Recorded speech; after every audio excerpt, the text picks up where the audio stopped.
front. Yeah. Thank you, Craig. Yeah, Craig, I don't know if it was you that fucked up the recording last time, or if it was me putting our voices through so many filters, but I'm going to blame you for it. Yeah, it's pretty much everything. Yeah. Fuck you, Craig. Yeah, fuck you, Craig. You know. Everything is your fault. Coronavirus is your fault. China, fucking as a whole, you know, communism. I'm gonna blame you for communism, Craig. That's what we're gonna do. Yeah. Anyway, renowned and feared. This is the Total War Warhammer Fantasy Podcast. As always, I have Archer King to my left or my right. Who knows? You may look upon me. Look upon and fear is renowned, Archer King, and I Trusty Pax, the sidekick. But that's okay. The sidekick. We're here, everybody. I was just talking to Archer King. We talked a little bit, and I wanted to hit record. So I was telling Archer, this is going to be a little bit of a weird episode because, for one, we're covering a race that we've covered already, so we get to skip some of the the nonsense of race attributes and whatnot. And also because I have not, so I gave up on Legendary on this. I know I'm such a scrub. Aren't I pathetic? I haven't looked at myself in a mirror for 2 weeks. You've been playing other Total War games just to get away from it? No, literally. That's basically what I did it. I've never restarted so many times. Even on Legendary, I get it. I expect to restart like 2 or 3 times, and I'm like, okay, I got a feel for it. I kind of know how the, my surrounding factions work. But no, not in this one. I don't know. Imrik, is that a loss for words? Imrik, combined with real life things, has almost caused me a total mental breakdown. Because this campaign is bullshit, man. It's hard. It's really hard, yeah. I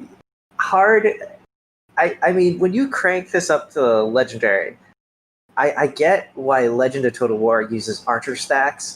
Because when you see a unit of Skaven slaves just tear through one of your spearman units, it's just, what are you supposed to do about that? Why are you here?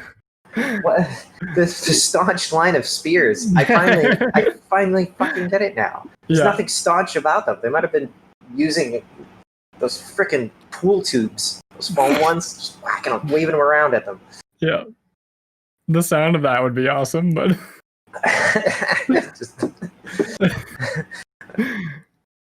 I don't know exactly how to make that noise. I don't know. I was like thinking about it. Like I can hear it in my head, but the actual noise is not able to be replicated by my mouth. Thousands of them while they're being butchered by the little rusty knives of the little Skaven slaves. Yeah, with a bunch of like squeaking in the background from a lot of squeaking. So, where do we begin, man? Because I like I said, I had to escape to older Total Wars after restarting this over and over and over again. Yeah. We were just talking that Pax explained a little bit of Rome 2, which in that case, infantry is really good. Like it's pretty much the backbone to every single faction. No, absolutely. And I get that in this one, it's all missile damage that stays up in the later difficulties, but I had to go hide in Rome 2 and Attila. Play those for a little bit, play some other games. Imrik. Anyway, Imrik of Caledor. Not that I saw any of Caledor, except just before Marathi freaking burned it all to the ground. Yeah, that was another thing that was pretty rough. Like it's not even just the beginning where you're just like, oh, I can push through Snicketch, because everyone like Reddit hyped this campaign up and how hard it was, and I kind of figured, like after that maybe there isn't much else difficult about it, which is a lie, because there is so much more difficult about it. So We can jump ahead. We can jump wherever we want. All bets are off because we don't have to follow the usual formula. We'll try to, in a way. But yeah. So after you capture, I forget how many provinces. I think it's just like 2 provinces or 6. Yeah. 6. Yeah, I think it's 2 provinces. Mhm. You have the option to confederate Caledor all the way back in Ulthuan. And I was excited for this because way back when we did Malice Darkblade, I had one playthrough where I attempted to fight the 2 front war, and then I was just like, screw this. Mhm. I'm gonna just put all my eggs in one basket. And then I figured out recently how to hotkey the campaign map so you can hit like F9 and F10 and like just quickly fly between Ulthuan and the Plane of Bones where you start out. Yeah. So I was like, oh, this will save me a lot of time. It took me forever to figure out those hotkeys, but all I had to do was look in the options menu. Anyway, when I managed to get Caledor, you confederate with them. You've got 2, maybe 3 territories, and every time, no matter what difficulty I played on, Marathi was already on Ulthuan. Yeah. And I could not afford, like, not even like half a stack, because you need a full stack to deal with Snickich and Malice Darkblade. Hopefully you can take them on one at a time, and hopefully Grimgor doesn't beat the dwarves out like he did in one of my playthroughs, because it was looking like it was impossible. Yeah. But I eventually on my last playthrough I just save scummed it because I realized I raced to get Caledor, and I thought I beat Snickich because I did it at a lower difficulty, like really fast. Mm-hmm. And even still, Marathi was already on Ulthuan, and I couldn't afford to, defend Caledor whatsoever. Mm-hmm. So I was just like, what difficulty do they expect you to have that feasible? Like normal? I don't know. I played it on very hard campaign difficulty and normal battle. That's what I ended up on. Yeah. I think that's about as hard as it can go. I mean, obviously, like, people like Legend are gonna like raffle stomp like Legendary even still, but I think for the average person who even normally plays on very hard normal, it's a pretty tough one. I think it's the hardest start. Not because I'm like concerned I'm actually gonna lose. I just like get beat back so quickly that like getting up and running is really slow in this one. Well, you gotta like Noblark. We're talking about Mortal Empires, right? Because that's what I didn't played play Vortex. Of. Yeah, yeah, I did like 20 turns, and I'm like, I've seen enough of this. Mm-hmm. When I played as Grom on Vortex. Yeah. But anyway, like, so you start off in the Plane of Bones. I'm not looking at the exact city name right there, but it's the capital there. And you got Noblar country to your east, and that swamp that's kind of right there with all those little rivers. Mm-hmm. When you're Snickich or Malice, you can either sail around it or you can just underway your way through that. So running around when you've got Snickich, granted on very hard normal, I could take on his armies a lot easier because I was getting really good. I basically spec'd Imrik out to not be able to be ambushed early on. Like all my points went into that. I did the same thing. Yeah. You just stack the wary trait. And when I did the Greater Invocation of All, which is a faction effect, so there we're covering something. You get, as well as being able to destroy walls like in a single click. You also get, first of all, you get 3 additional breath attacks, I think, on all dragons. Yes. I think it's 3. Yep. So that ends up with a total of 6, unless you've got something else going on. Maybe adds more. I don't know if there is. But you also get a special item. It can be a weapon, piece of armor, but you can choose from it. And I actually, on my legendary playthrough, that I actually managed to beat Snickich, which may sound like a great achievement, but it didn't really just prolong the inevitable. Yeah. I got an item that even further, basically it made it statistically impossible for me to be ambushed. Let's put it that way. Really? Yeah, I don't know if I still have it on any of my other playthroughs, but maybe I could bring it up. But either way, it made me almost impossible to be ambushed. But chasing around Skaven when they can underway their way through this territory that takes a while to get around, especially with the Skaven corruption, because I was having a problem holding territories. I don't know if you ran into that at all. Not so much. Like, I did the same thing. Like, I will fully admit, I restarted this campaign like probably at least a dozen times, if not more. Yeah, that's where I'm at. The big thing for me is that it changes every single time. Like, it's never consistent past like your first interactions with the dwarves. Like, that's really solid. And I feel like almost like I could give a legendary guide about it, because I've got like the first 10 turns so dialed in. Oh but yeah, I do it's too. just too unpredictable. Like, what happens really solely depends on how well that the NPC goblin faction does. Like if they can hold out for an extra turn or two. Yeah, because I had campaigns where Snickets like just fucking steamrolled them, like just went right through them and was on me, like as soon as I was taking care of the dwarves. And I had ones where they not beat him back, but they were still holding two towns by the time I got over to deal with them. So it's honestly, yeah, just how well they do against Snickets. That, and I had one legendary playthrough, the one that was, I can say, is the most successful. This is the one where I managed to beat Snickich, and Grimgor went on a wah. I don't know who he went on a wah against, but he fucked up Karaza Karak. Like, yeah, this is the one playthrough I saw it, but he sent multiple armies, all with wah armies, and even with Lightning Strike, I could not. They were the ones that eventually wore me down. I beat Grimgor like twice. I beat like 3 of his armies, but I guess I didn't spec enough towards replenishment because my replenishment was kind of shit. Okay, yeah. And I eventually got overwhelmed by him and Malice Darkblade, because before Grimgor showed up, Malice kind of tempted me because he landed on like right next to my army on Forced March. And I was like, well, I'm going to go to war with you soon anyway. Yeah, I might as well just nip this in the bud. And I did. I wiped him out, as a decisive victory. I picked up his trait. I can't remember what it was, but I was like, oh, great, I'll head over to the Dragon Isles. And as soon as I did that, that's when Grimgor backdoored me. Just wiped out the last of the elves and showed up with like 3 double stacks. Yeah.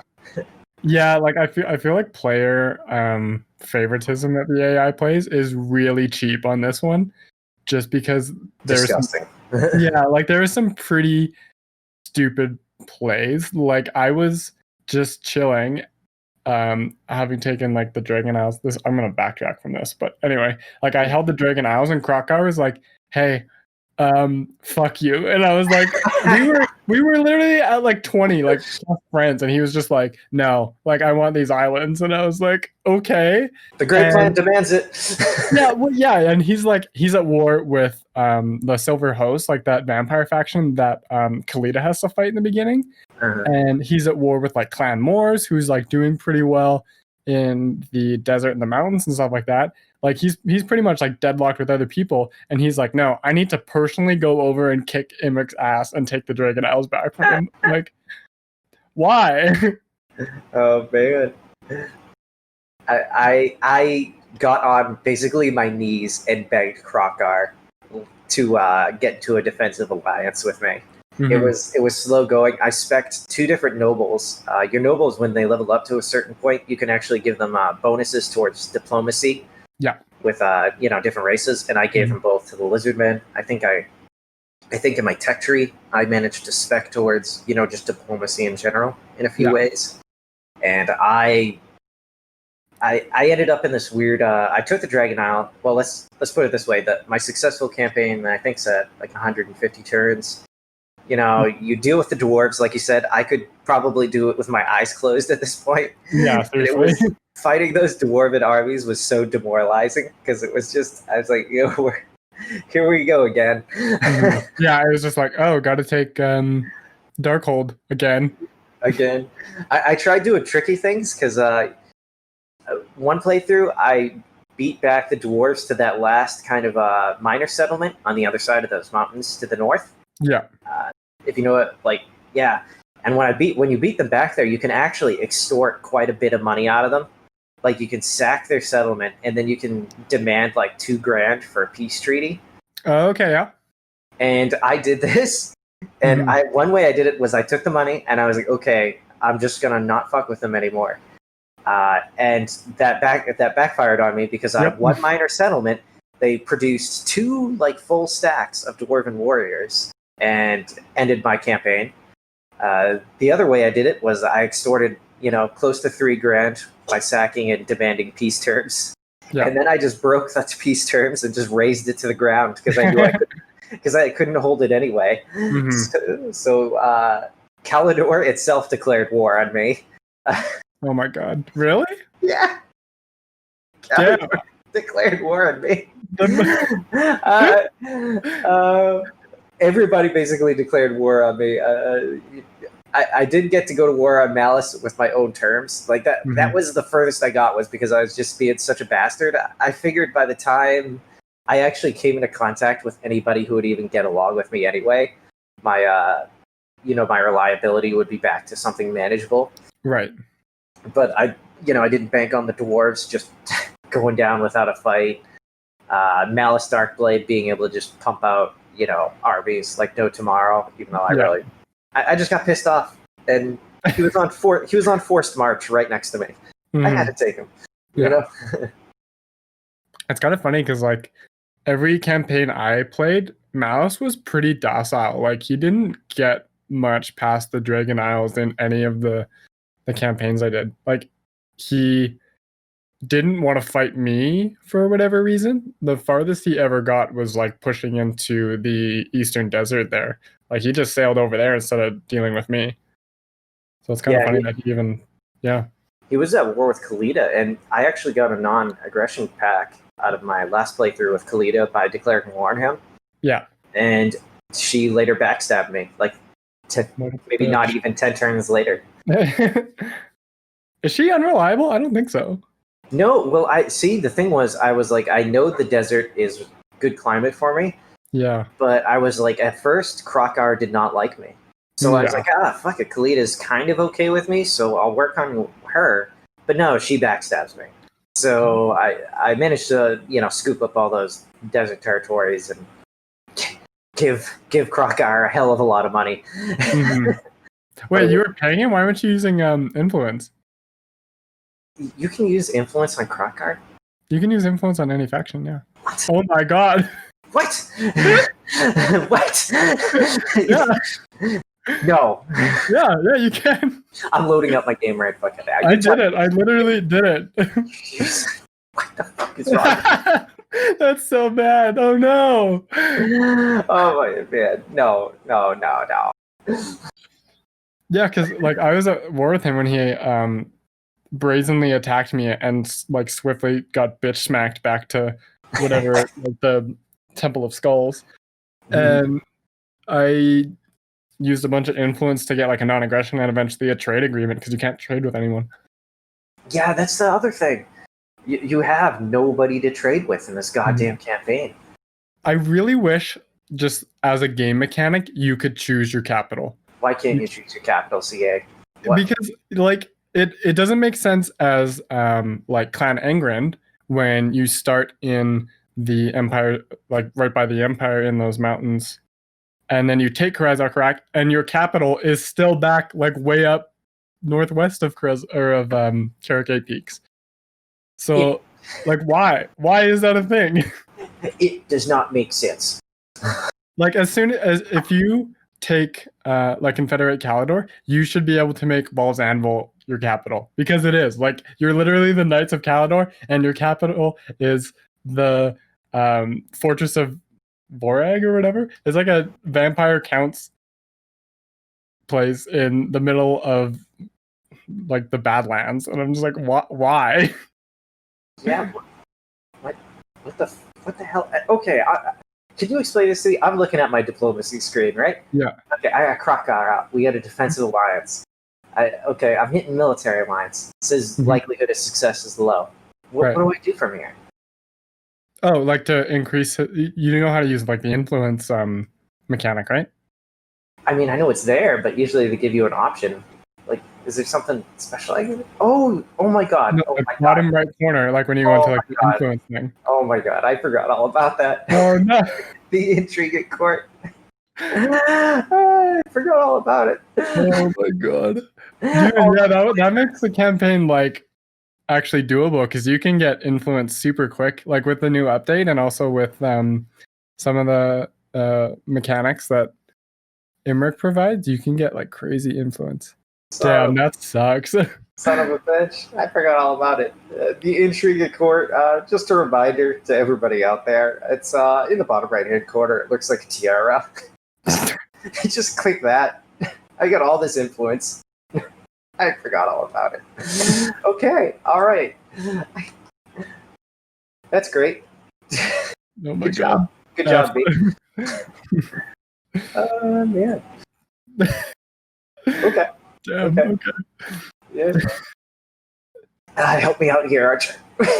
I can't. I'm like, I feel so bad. That's so bad. Like, I don't know if it's because I switched to playing very hard normal last week with Grom, but I think you have like higher aversion to the rest of the high elf factions because they do not like you.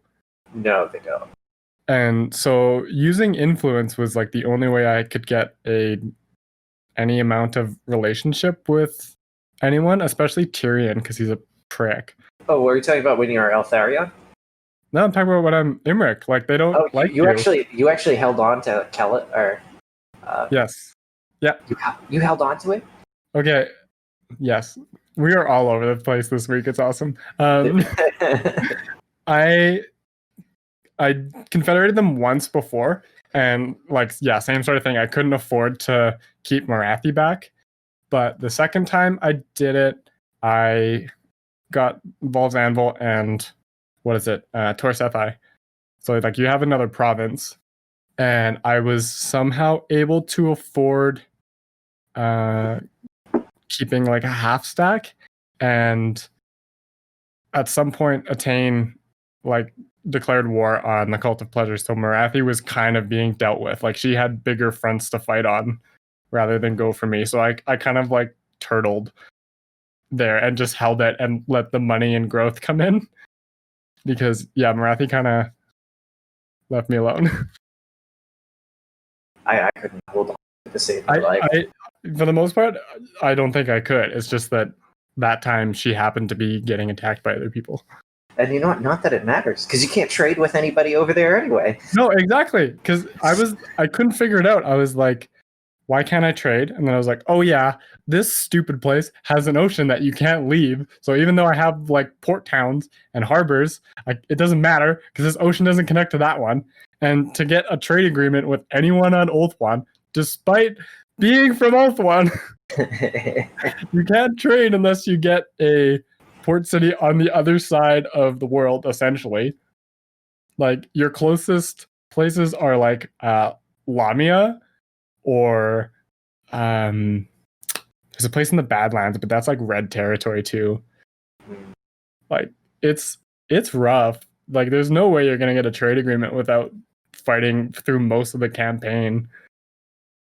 It's yeah. All I got is Krokar, you know, and he's making out on that trade deal, even though I had to beg for it because I've got all these different resources. Yeah, exactly. You have a bunch of resources too. Well, yeah, like I think my trade agreement with Krokar is like between 12 and 1600. But I also have one with Karaza Krak, who's doing really well, like has most of the mountains, and Grimgor is kind of beaten to shit. And their trade agreement is worth more than I'd be making from all my provinces. I think it's some like stupid high. It's like 3,000 or 4,000. Well, now that I remember that the intrigue at court is there, maybe the dwarves will want to deal with me because they friggin' hate my guts. Granted, I've been stealing their technology for I don't know how many turns. Did you have to fight the Rictus clan nest at all? Nope, never saw them any playthrough. Never saw them. Okay. Because what happened on mine that lasted the longest, that is like 130 something turns, like I'm doing pretty well. There's not a huge amount left to do. They had a military alliance with Karazar. What? Yeah, I was like, why is this a thing? How No. in the flying fuck is Skaven have a military alliance with the dwarves? Like, hey, mortal enemies are now communicating and also have a military alliance. Like, I was half expecting to scroll across and be like, oh, Malekith and Tyrion have a military alliance. That's cool. Like, now they're gonna conquer the world. Yeah. So I kind of wanted to take out Clan Rictus, or their like clan nest, whatever, because it's not actually Tretch. And I couldn't declare war on them, otherwise I'd risk having Karazar come down on me, which I couldn't survive. No. And so, all I had to do was wait like 10 turns, and Clan Rictus like backstabbed Karazar, and so they weren't at war, but all their treaties were canceled. So I got a non-aggression pact with the dwarves, so my relationship was a little bit higher. And then I declared war on Clan Rictus, and they were like, you know what? That's actually good. We don't like these guys anymore. And I was like, I don't know why you liked them in the beginning. Like, really? Freaking someone needs to take a look at this AI, man. It ain't doing right. Yeah. Are you playing on like the the update, like the nuts and bolts? No, because that's still in beta, right? Yeah, you can switch to it though. Just on Yeah, Steam. but I keep thinking any day now it's gonna come out with the regular update, but it's still in fucking beta. Yeah, I don't know why, because like the original game is pretty broken right now. Like not being able to gamble with magic, playing as the greenskin sucks because you don't get your weapon strength buff from the Waz, which That explains a lot. yeah, that's what I said too. I was like, oh fuck, like now after I played like 300 turns of Grom. Jesus. Yeah, well, that's the thing. I'm like, I keep looking. I'm like, the beta's still there. What the fuck? Did they go on vacation too? They must have. Or they're just, I don't know what they're doing. Still working from home, I guess. I don't know. Yeah, I mean, you should still be able to release a bug fix before then. Like, goddamn. God damn it. Where do we go from here? Do we try to bring it back to reality? Should we maybe? Yeah, well, let's maybe do some lore so I can stop ranting about how hard this campaign is. Yeah, well, like I said, all bets are off. All right. Cool. Who's Imrik of Caledor? Good descendant of Caledor the First. Descendant of Imrik. Well, I think he was Imrik, but he changes his name to Caledor. Yeah, like everyone since Caledor himself has been called Imrik. It's like a handed down name. Yeah, his daddy's name. His dad is, Yeah, Imrik, son of Imrik, son of Imrik. Like Junior. just add a junior every single time. Yo, what up? I'm Imrik Junior. I can't remember what movie I saw that in, but this guy had like this like dog that was crazy, and he called it Sammy Davis Jr. Anyway, Caledor the First, I think, I don't know, one of them was the third, I want to say the third Phoenix King, and also Caledor himself, one of the Caledors? I don't know. One of them is the guy who's maintaining the Vortex with a bunch of mages. That's the original Caledor. Yeah. So the original Caledor is the one who is holding that Vortex together, and the one you sort of interact with when you do the Vortex campaign. Mm-hmm. Like, I think occasionally when you stabilize the Vortex, it has like little story beats where like you can like talks about how he's like hunched over, but like he kind of like you see for the first time like his posture sort of relax a little bit, like when you complete one of the rituals. Oh, okay, yeah. Yeah, so I didn't know. I like had memories of when I actually played Attain and was reading those story beats when you complete the rituals. Right.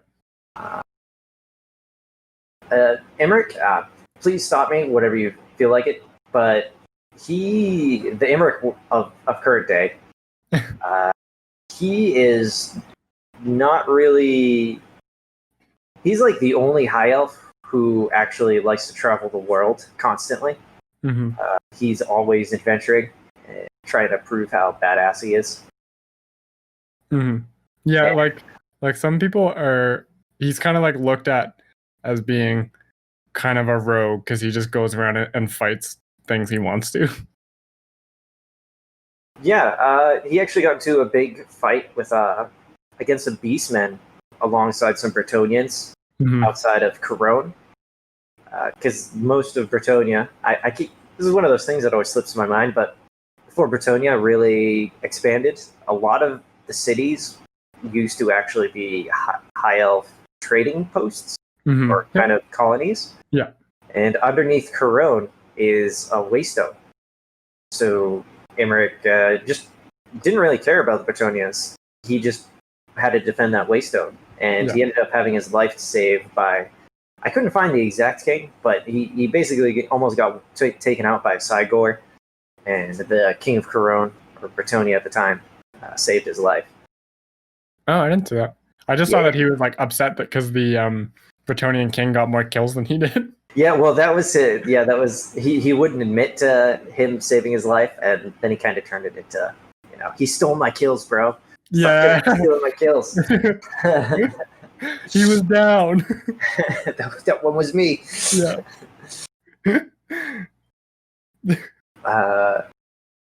He's got a bit of an ego problem. Well, I like this description on 1D4chan. Their description of Imrik says he's a haughty royal douchebag. Yeah, I mean, look at the size of his lance. You think he's compensating for something? Well, I mean, it's literally like forged from the star, so that one I can kind of forgive because it's the size it is. Whatever helps you sleep at night, or at least whatever helps Imrik sleep at night. Having the biggest lance of them all. Yeah. So Imrik doesn't have a whole lot of history to him, other than just is kind of descended from like one of the great houses, the Dragon Tamers of Caledor. Is that what they're called? It's pretty much high elves from Caledor are really the only high elves anywhere that know how to ride dragons. Yeah, dragon princes used to not be horseback riders, but rather like dragon cavalry. Fat.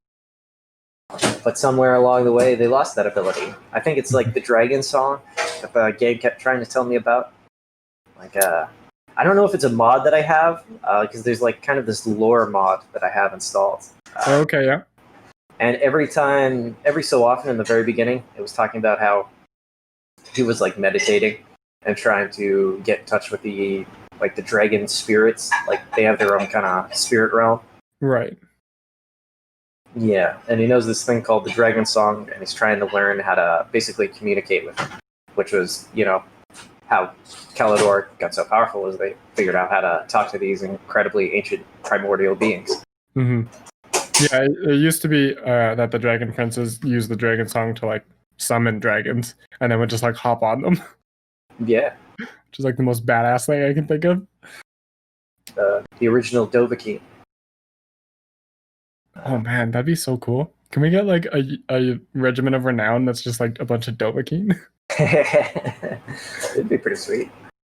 They just use the stop time shout, which is just the pause button. Oh man, the stop time thing. That's the only one you need, really. I mean, yeah, like lore-wise in the Elder Scrolls, that's like the only thing he needs to beat like literally anything. Anyway, so as you're saying, Dragon Princes now exclusively ride horses, and that's actually one of your starting units. And did you use these guys at all? Because I found them to be, as much as I was having flashbacks from Albrecht, I kind of like the Dragon Princes. They're actually usable with Imrik because he gives them like physical resist and even more fire resistance because they start out with 70% alone. I would basically send these guys into like a clump of enemies and then just drop the fire on top of them, and the Dragon Princes take like no damage from any fire magic, basically. Yes. Yeah, like so they are usable with Imrik. I find them to be pretty garbage with most of the other high elf lords. Like I very rarely use high elf cavalry, because at the same tier you can get like a fucking star dragon, and it's like, why am I using this cavalry? So yeah, I've never used them a lot, and even still, I wasn't a huge fan of them. I did keep them. I think I had like 3, including the Regiment of Renown in Imrik's sort of final army, but they weren't used for much more than like taking out enemy missile units or chasing down stuff. Because they're not great, and you can't really leave them in combat, especially even like Knights of the Realm from Bretonia. I found like fared better just being left alone for a little bit. It's kind of weird that your setup, because I actually rolled with 3 with the Regiment of Renown included as well. Yeah, they are. You said they're like tier 5 units. They must be tier 5 units. Yes, they're tier 5. Yeah, but at least in Mortal Empires, you get that building pretty early on that lets you, you know, they're still pretty expensive, you know, despite whatever upkeep bonuses you have. But I tried to use them as kind of, you know, shot cav in general, but like I said, they were useful because they're so resistant to fire, included with Imrik's bonuses. I don't know if they're 100% resistant to fire at the point I am, but they might be pretty damn close. Yeah, like his army bonus is pretty high. I'm not too sure if it's 100, but it's up there. I think you can get it pretty close to 100. Yeah, in the range of 80 to 90% probably fire resistance. Yeah. And throwing like, you know, a flame, was it the flame vortex or just a burning like flame storm? Yeah. Flame storm, burning head. I was not afraid to like toss it in their direction. Because one thing I noticed when I was doing my legendary playthroughs, my burning head spell almost exclusively, even if I angled it away from my front line, would just like just curve straight back into my spearmen. Oh, you're getting like nasty miscasts. Yeah, man, the worst. I wasn't even like, you know, overcasting them. I was just trying to take out like a line of Skaven slaves, and I was like, okay, I'm gonna fuck with you. I'm gonna angle it like, you know, 20 degrees away from my own line, anticipating it to curve back somewhat, and it's like, no, it completely just curves in that direction. Fucks me all up. Yeah. Actually, kind of speaking of that, the fire mage you get in the beginning pretty much solos the Skaven armies you have to fight. Like, they're the biggest defense against Snickage. A combination of her and I actually got the armored archers. What are they called? Like light armored archers? Oh, just the light. Yeah. Yeah, because they've got a lot of missile troops. So having that little extra armor, actually, because I noticed when I was just trying to use the cheaper archers with no armor, they just go up against so many like Skaven slingers and gutter runners that they were getting fucked up too quickly. And especially with stuff like what is that called? It's not Death from Below. Yeah, or isn't sure it's not Death from Below. What is that called? Anyway, the Skaven Menace Below. Thank you. Yeah, Menace Below. Yeah. That mechanic is pretty damaging. Not because clan rats are particularly effective, but just because they can kind of summon it in your wall of archers, which is pretty disruptive. Which occasionally they do. I like it when they go full retard, and like I'd put my dragon princes kind of in a line behind the archers, so that way I could pick which direction I wanted to go. Sometimes the Menace Below would just like spring up right underneath them, and at that point you don't really have to worry because they can't do a damn thing against you. Yeah. But you're right. If they come up in your line of archers, especially the cheap ones, they do a lot of damage because you need, especially going up against 2 Skaven armies, or even in one case like, you know, 3 maybe, but 2 even.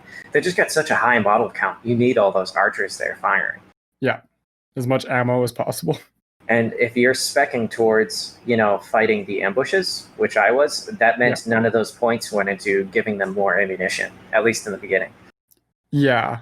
I think it's pretty necessary for high elf lords to take the ammunition buff for archers. Absolutely, it runs out so fast. Yeah, like there is a couple times in a few of my campaigns where I literally got ambushed by like 3 stacks versus my 1. And I get through 2 pretty much no problem, but then you end up with essentially a bunch of garbage infantry. And even though you're fighting like more garbage infantry, yours is exhausted and theirs is fresh, and they've got way more. A lot. So, yeah. So that's I think. Yeah. So that's Dragon Princes. Unless you have anything more to say about that, because, like you said, they're not quite as good as the what was it? The Bretonnian ones. Oh, I said Knights of the Realm, which is like a tier 3 unit, for fuck's sake.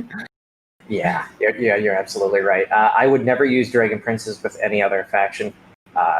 Honestly, with Imrik, I made a promise that I would try and use faction specific kind of units more often.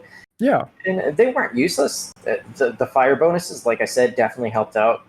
Because they become almost immune to any of your flame attacks, which is a lot of what you end up doing. Yeah. So you don't really have to worry too much about getting them caught in friendly fire from your fire mage. All good stuff. Definitely helped a lot of times. I will say too, the Regiment of Renown has anti-large, which is really nice. Yes. Yeah, that ROR one. Constantly getting thrown around. Yeah. I recommend. I don't know their names off the top of my head. Shit. Shit. Yeah, I don't either, to be honest. Dragon Princess is kind of just a cool name anyway, so. It is a cool name. It is a very cool name. Yeah, I can't remember it, but yeah, they're pretty sweet. Those guys anyway. Let's just go down the line of additional starting units. We got White Lines of Trace, which I don't think we've ever talked about before. They're much hated, I feel like, by people. They're better now. Like they used to be before this DLC drop. They were pretty shite. Yeah, like my knowledge of the High Elves is not so great that I can claim to know how utterly useless they were before. Yeah. But going against the dwarves in the beginning, having them, like, other than my dragon doing all the damage to the dwarves, basically, the White Lions can kind of chew through. Like, if you can get a flank on just dwarven warriors, they'll chew through them pretty fast. Yeah, they have good armor piercing, and they don't have great defense, but like it's a tier 3 unit, and I think now they're in a good place. Like they do what they're supposed to really well. I think they're pretty popular in multiplayer, even though I don't play multiplayer. I just watch it sometimes. Thank you, Turin.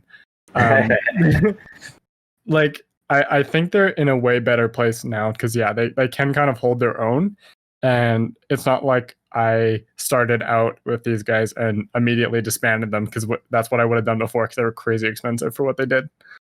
Yeah, I kept them around. Actually, transferred them over to my second army. They were kind of like they're either explicitly a flanking force, like I never threw them in the front line, or they were kind of like a bodyguard for Imrik when he was on his horse, or more for like the mage. I would say they're the bodyguard for the mage, kind of. Yeah, before she gets him out. Yeah. Yep. Yeah. Mm-hmm. Yeah. They have this ability called Forest Strider, which I was reading, which basically gives them a whole bunch of bonuses when they're in the forest, which good luck finding those anywhere in the standard area of Mortal Empires. Surprise, we're in the place with no forest. So I don't really know what they're doing out there with you, but they're good. They're cool looking unit. I do like the look of them. Yeah, these got a white line cloak, carrying a two-handed battle axe. Kind of cool. They're pretty sweet, yeah. And I'm glad that they fixed them because, I mean, I do have a memory of never ever hiring them. No. Like, never ever consider. Like, because I remember looking at their stats, and it's not like I'm a mid-maxing motherfucker who knows how to read everything, but I remember looking at them and looking at the price point and just being like, nah. I really like that phrase, by the way. Min-maxing motherfucker. I mean, I'm definitely that in some other games. Believe me, I can get really into the numbers. Just not in this one. Looking at you, Stardew Valley. Stardew Valley. I'm looking at you, Dark Souls. Yeah. No, I think it's the other thing too to kind of consider about those guys is they used to be a tier 3 unit that was its own building chain, so there was no upgraded version. And it was you could get white lions and eagles from it, which are like 2 decent units, but now you get like war lions, which are still a good unit. Like the war lions. Yeah, I think like the only thing to consider is they don't have an upgraded version to that building, so at some point you're gonna have to destroy it and make room for like Phoenix Guard or like Sword Masters. I do like it because it does have a what do you call it? It's the building itself reduces corruption. That's what I was looking for. Oh, really? It has untainted? Yeah, it has untainted. It has a little bit. Oh, that's not bad. And at the time, your original starting city has that kind of vampiric corruption from that building. Yep. So I actually built that.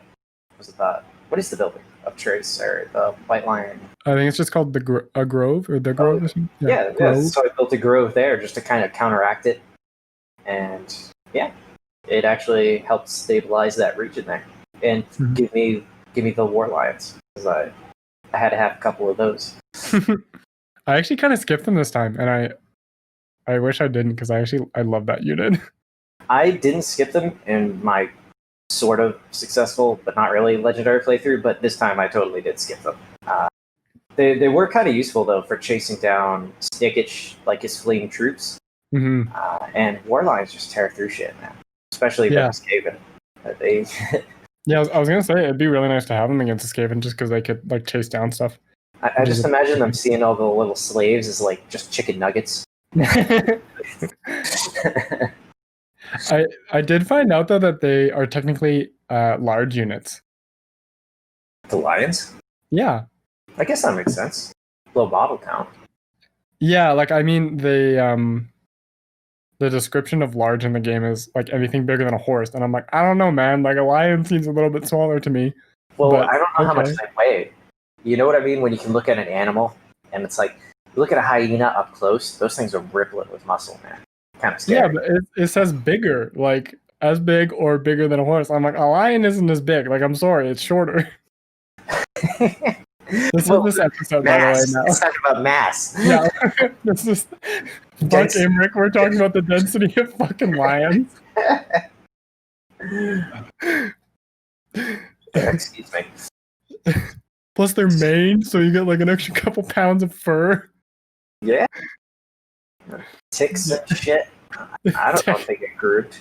Yeah, I think so. I think they get their hair braided, so I would assume. Yeah, you're right. Yeah. People taking care of them. And then also chopping their heads off to display on their shoulders. But those are the ones they can't tame. That's what was it? I think the actual description of the White Lions of Trace. They actually, or I've seen it somewhere, that in order to be one of them, you actually have to go hunt a lion by yourself, and that's that's the one you keep. So it's going to be a wild one. Oh, I see. Yeah. That's kind of interesting then. That's way cooler. It makes them sound cooler too. Mm-hmm. Yeah, exactly. Rite of passing or whatever. Yeah, it's like King Leonidas, 300. Yeah, that's what I was thinking about actually. All right. The last starting unit is the Sun Dragon, which I think is the only. Yeah, I think this is the only faction that actually starts with the dragon. Like when I first saw it, I was like, how do you lose? Like a Sun Dragon's a tier 4. Yeah, tier 4. They're really good. Like obviously Star Dragons are better, but that's a pretty hefty unit to put in a starting army, which I guess is kind of fair. I feel like everyone else gets something pretty close. Well, think about it. If you're not using the Greater Invocation of Vol, you only have 3 breath attacks, right? Yeah. And then if you're fighting Snickich, all of his missile units, I think, have armor piercing. Yes. So pretty much. That Sun Dragon can take a fucking beating if you let him out there. Yeah. You know? Yeah, I distinctly remember sending my dragon like right onto Snickage because even though Stickage fucks him up. no, not really. Like he doesn't have anti-large, and even though his animation, dragon up. yeah, if you're playing on very hard, I was playing on normal. Like yeah, he did all right. I think he was kind of surrounded as well by my own units, so it was a little bit easier. Because yeah, okay. but like Imrik got shredded against Snickage in the beginning. I doubt that late game Imrik would, because he's, I think, unkillable, to be honest. Like him, yeah, he might be. No, like the army I have with Imrik right now, I literally don't know what could beat me other than like 3 or 4 stacks of something. Just because it's like Imrik himself has regeneration.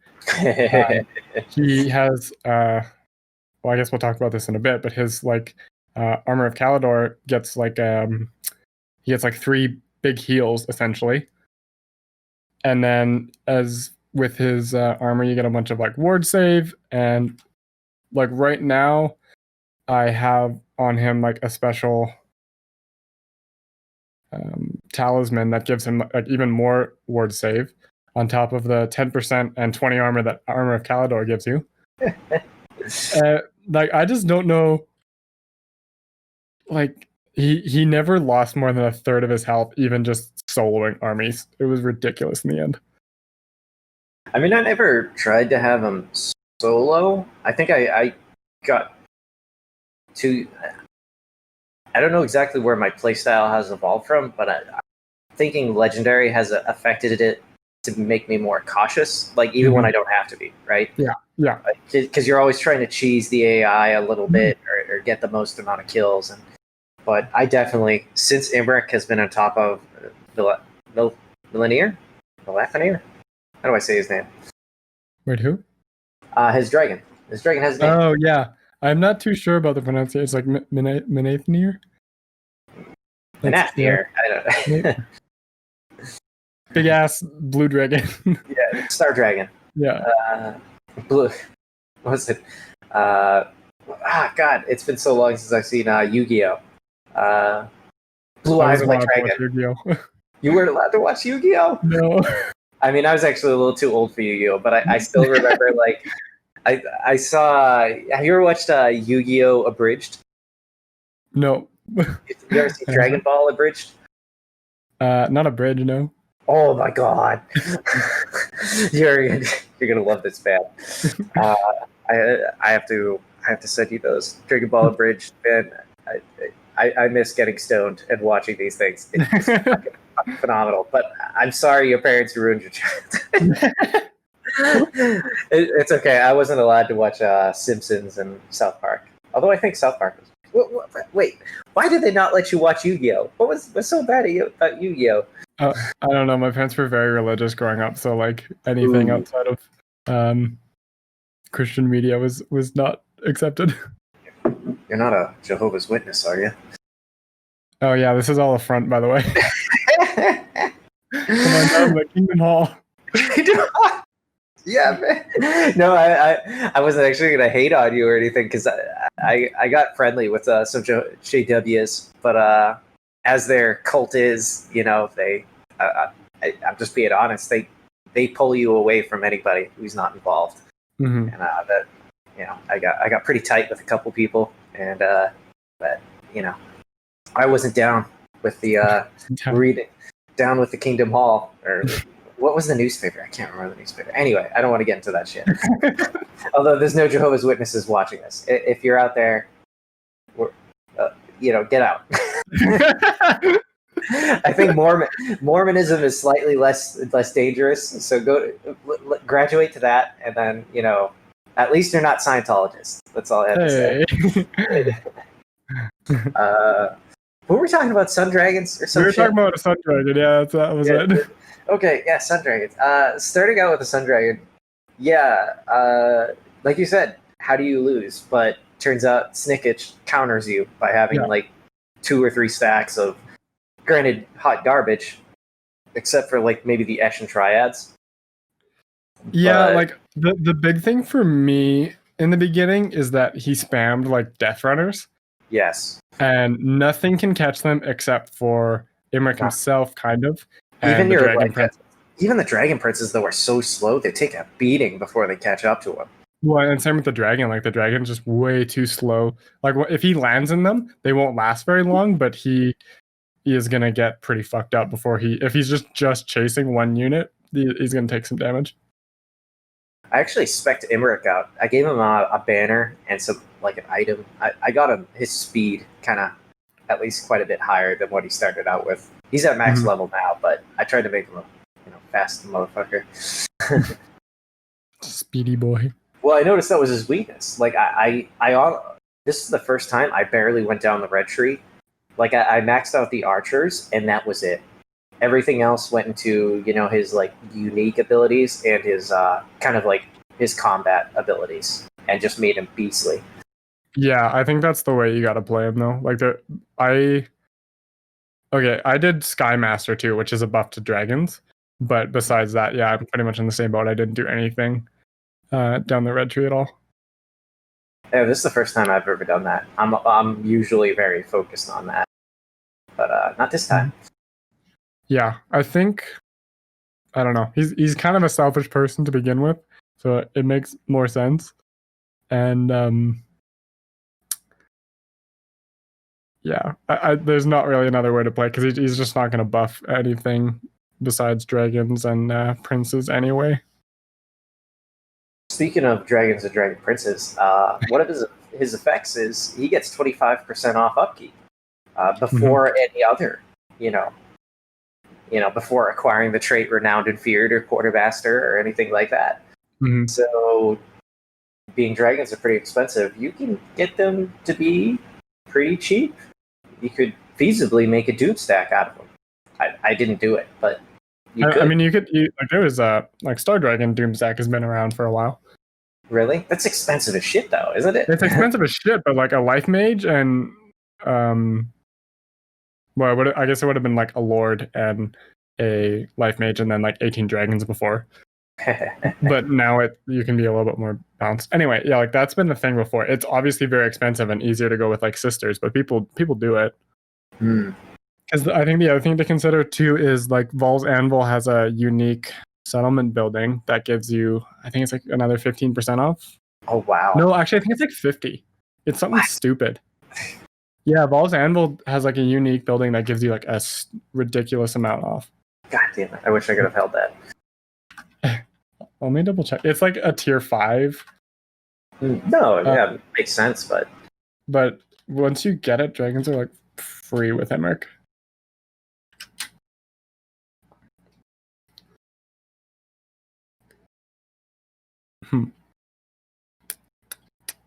Yeah, Hall of Dragons, which is a tier 5.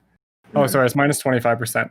Still, that's minus 50%. Combining that with your Lord effect. Yes, Not to mention any other Quartermaster, Renowned and Feared, all those good stuff. Mm-hmm. And then there's also an item I got from the improved Invocation of Vol that also gave me upkeep bonuses. Oh, really? Shit, man. If I had that building, yeah, a Doom stack of dragons is definitely viable at that point. It makes it nicer too because now mages and only fire mages. Yeah, just fire mages can get dragons, which helps. That's pretty nice. Yeah, the archmages too. Yes. Yeah, exactly. Yeah. Mm-hmm. It kind of kills any reason you would ever have to hire any other kind of archmage, but I think I still hired a life mage at one point. Yeah, I still kept one in Imrik's army because you end up with a bunch of single entities, which is like works really well with Earthblood, and like regrowth will do it a quarter of their health. Overcasted, depending on the unit. But these guys, yeah.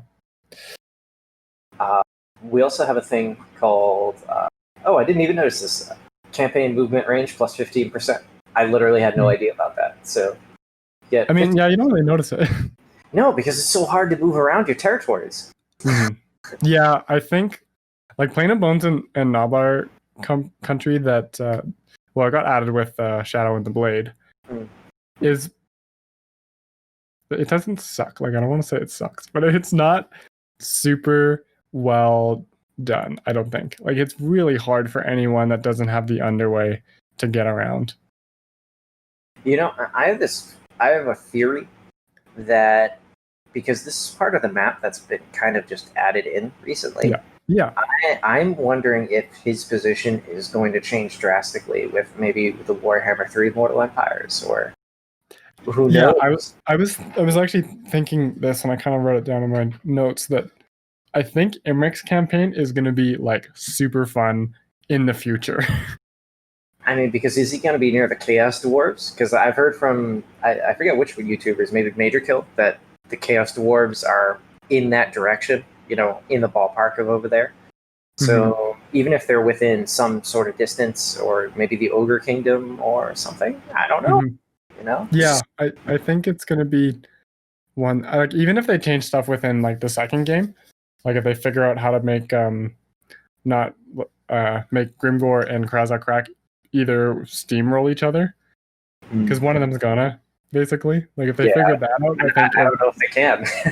Yeah, I think if they did that, it would make it a little bit easier, because you would have somewhere to go. But yeah, it is very difficult when either it's just one or the other. Just wins. Once they get enough victories, they just steamroll. And fighting either dwarves who have unlimited funds and unlimited armies, or same with the greenskins now, because once they get their Wa armies, now, yeah, good luck with that.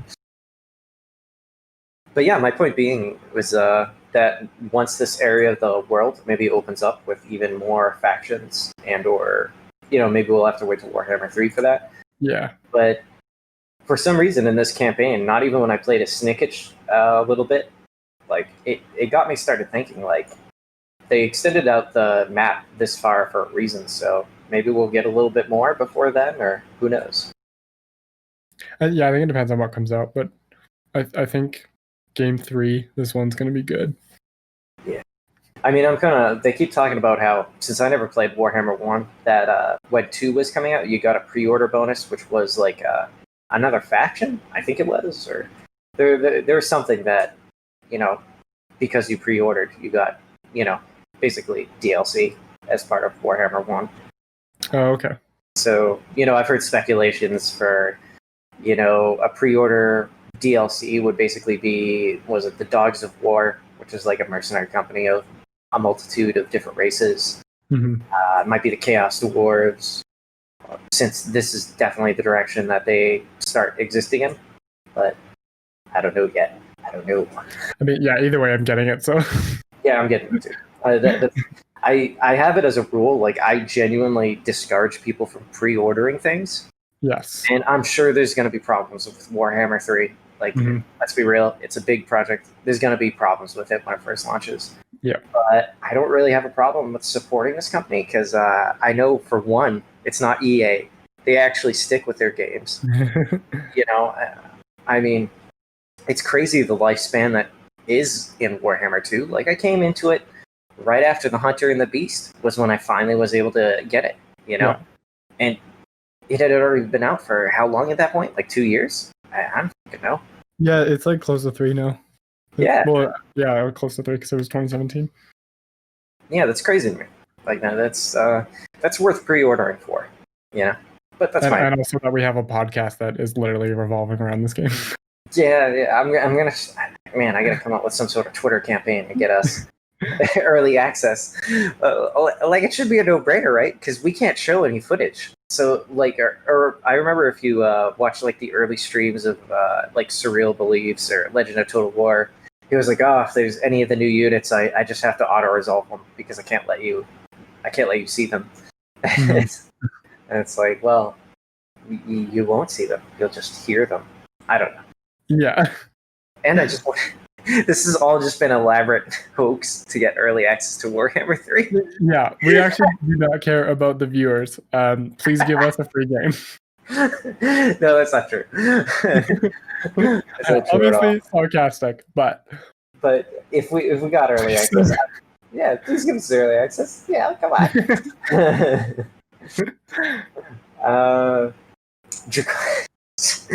Another Lord Effect. Let's go back. Yeah. Lord Effects. Campaign movement range. We talked about that. Minus 25% upkeep. Talked about that. We get Draconic Resilience or Draconic Resilience. Immune to mountain and desert attrition. Which, I mean, thank God, because you're going to be crossing a lot of those. Mm-hmm. Considering it's 90% mountains to the west of you and probably like 50% desert to the southwest of you. Yep. And the backbone eastern desert. Mm. I don't know. I'm just looking at the map there. The Sour Sea, the Straits of Nagash. I didn't realize it was called the Sour Sea. I mean, yeah, it's like right by Nagashazar, so like it makes sense. Yeah, it makes sense. Yeah, that place is just straight up uninhabitable. Oh yeah, like I have never bothered to go there because it's garbage. Like there's no point. Kalita, I mean, colonized there. I just burned them to the ground. I couldn't be bothered. Yeah, I think the big thing is just stopping like Eshin from getting over there because they'd settle it and then you wouldn't know. Oh, Jesus, yeah. No, you wouldn't. It's hard to get up through there because you have to like wind through those mountains right there. Yeah, like there's no way to do it unless you have underway access because otherwise it's like 6 turns just to like search the settlement for treasure. Like why? Yeah, I built an army just for the task. We kind of skipped the faction effects, but the suitable climate is mountain, desert, badlands. Not Badlands. No, not Badlands? I thought that's what the Plain of Bones was. What the fuck is not technically. Really? It's like not jungle, but like because 2 of the like Darkhold and the Grey Mountains are mountain settlements, and then the Fortress of Varag or whatever is like the not tropical. I can't remember what it is. It's sort of like I don't know what it's called. It's like 2 trees on it though, so it's like similar to Ulthuan and like Bretonnia sort of thing. Yeah, it's just that. Yeah, and I think Noblar country is all the same thing, like that, like forest. I think it's maybe like forest sort of thing. I call bullshit CA. I mean, you want this campaign to be harder and to have like an orange settlement in the beginning? Why can't Badlands be? If you can live in the desert, the mountains, why can't you live in the Badlands? Huh? Am I wrong? I don't know. Altharion is the exact opposite. He's like, Badlands don't bother me, and then he's like, mountains scare me. I don't know. No. What do I know? So we got Greater Invocation of Vol and of Eldrazer. I never used the Greater Invocation of Eldrazer, but it gives you experience to Dragon Princes, Lords, and Heroes, apparently. But I never had the cash that I wanted to spend on that because the Greater Invocation of Vol meant I could besiege an enemy settlement really fast, and also gave all of my dragons 6 breath attacks. So that was always my go-to. Yeah, and the other thing is it gives you minus 15 diplomatic relations with high elves. So fuck any agreements that you were trying to get. I wasn't worried about that, Archer. I had no high elf friends because I forgot, and also I couldn't hold Caledor. But yeah, who's counting? -1 recruitment duration for Dragon and Dragon Prince units. So I'm not actually sure, because I think when I was recruiting Sun Dragons, it was only like 2 turns. It is 1 turn. Yeah. So I guess usually with Dragons it's 3. Wow, that's a commitment. Yep. I think 3 is usually a deal breaker for me. I think there's a technology to lower that though. Yeah, no, I'm sure there is, but still 3 that's a long time to be sitting around waiting for a unit. You know what I mean? I mean, yeah, like with the high elves, you can get their local recruitment pretty high. So if you want to get a bunch of them, you can kind of put them on the back burner if you're making like a full stack at once. to be fair, to that, but I think honestly, yeah. I think there's something to turn that up, because I remember recruiting stuff with like Tyrion or Altharion that was 2 turns, but I could be wrong too. I'm sure there is. The final faction effect, which is the whole part of this FLC, is the dragon taming, where you seek out ancient kind of special dragons and fight them like quest battles, or more like boss fights. And after you beat them, you get basically a permanent effect on Imrik, like you would by beating any other legendary lord. But you also usually get a piece of equipment, and you get to recruit that dragon. Yep. Which is technically a regiment of renown. Yeah, they are. Yeah. I found, like, because you do get a bonus to Imrik with all of them, and between everything is what really makes him nigh unkillable, because he gets so many bonuses even to just like basic stats that are, yeah, it just pushes him beyond, I think, pretty much every other high elf lord. Like, I think the only thing that might be able to do better than him is like Tyrion, but Tyrion's not that good of a duelist.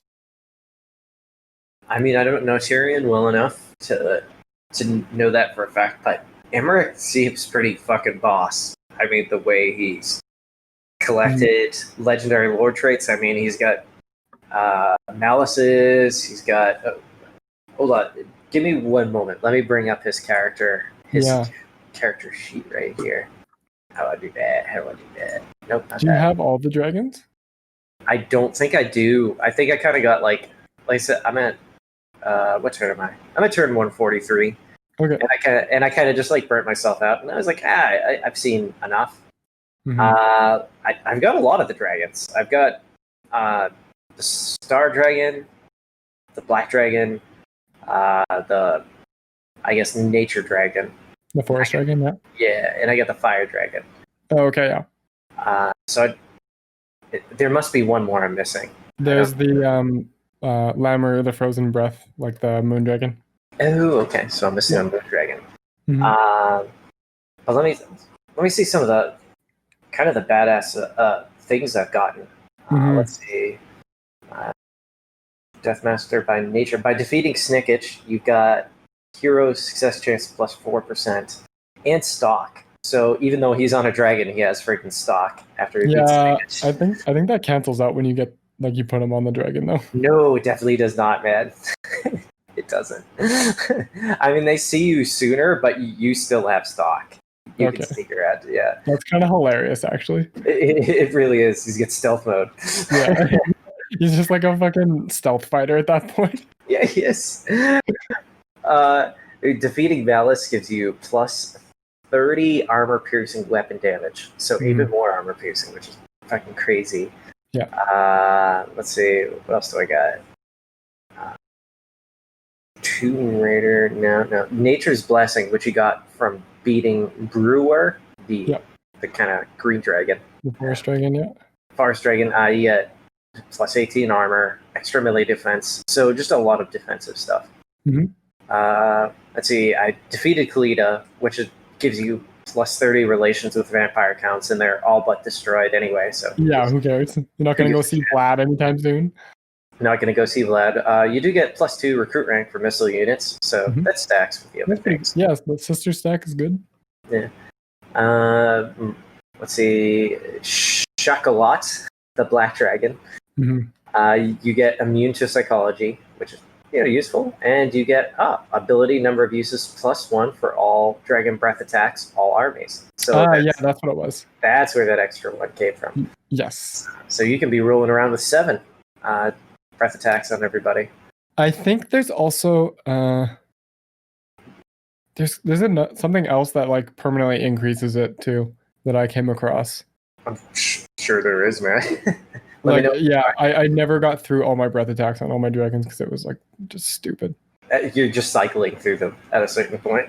Yeah, honestly, like that's what I was saying. Like Imrik's Doom stack is just stupid because you can fly like half a dozen dragons, like just straight at something, throw 6 breath attacks at once, plus Imrik's like dragon pact perk, so he gets flaming bolts of burning, and you can just like fly in, nuke something, and then just peace because you're a bunch of giant fucking dragons and you're not sticking around if you don't want to. Have you ever seen are you familiar with the YouTube channel Spiffing Brit? Kind of, yeah. Yeah, he does a lot of videos where he breaks the game, and he has like a couple of videos on Warhammer, and one of them is the Dragon Doomstack. Yeah. Let's see, Shining Light you get from defeating Gordonar, the fire dragon. Which gives you 14% speed on top of all the other bonuses to speed. Because I've got 145 speed right now. The bar is maxed out. Yeah, he's actually a stealth fighter. He's got stock. He like is the fastest thing I've ever heard of, and he can't be touched. Perfect vigor too, from defeating the fire dragon. Perfect vigor, which is kind of weird because he gets vigor loss reduction. I think it's like 30% on Armor of Caledor. Plus his like ability of Armor of Caledor restores his vigor. Like, what's the point if he already has perfect vigor from that? Well, before I had perfect vigor, you know. He has like 200% vigor. He's double fresh. He's so fresh. Imrik is fresh as fuck, man.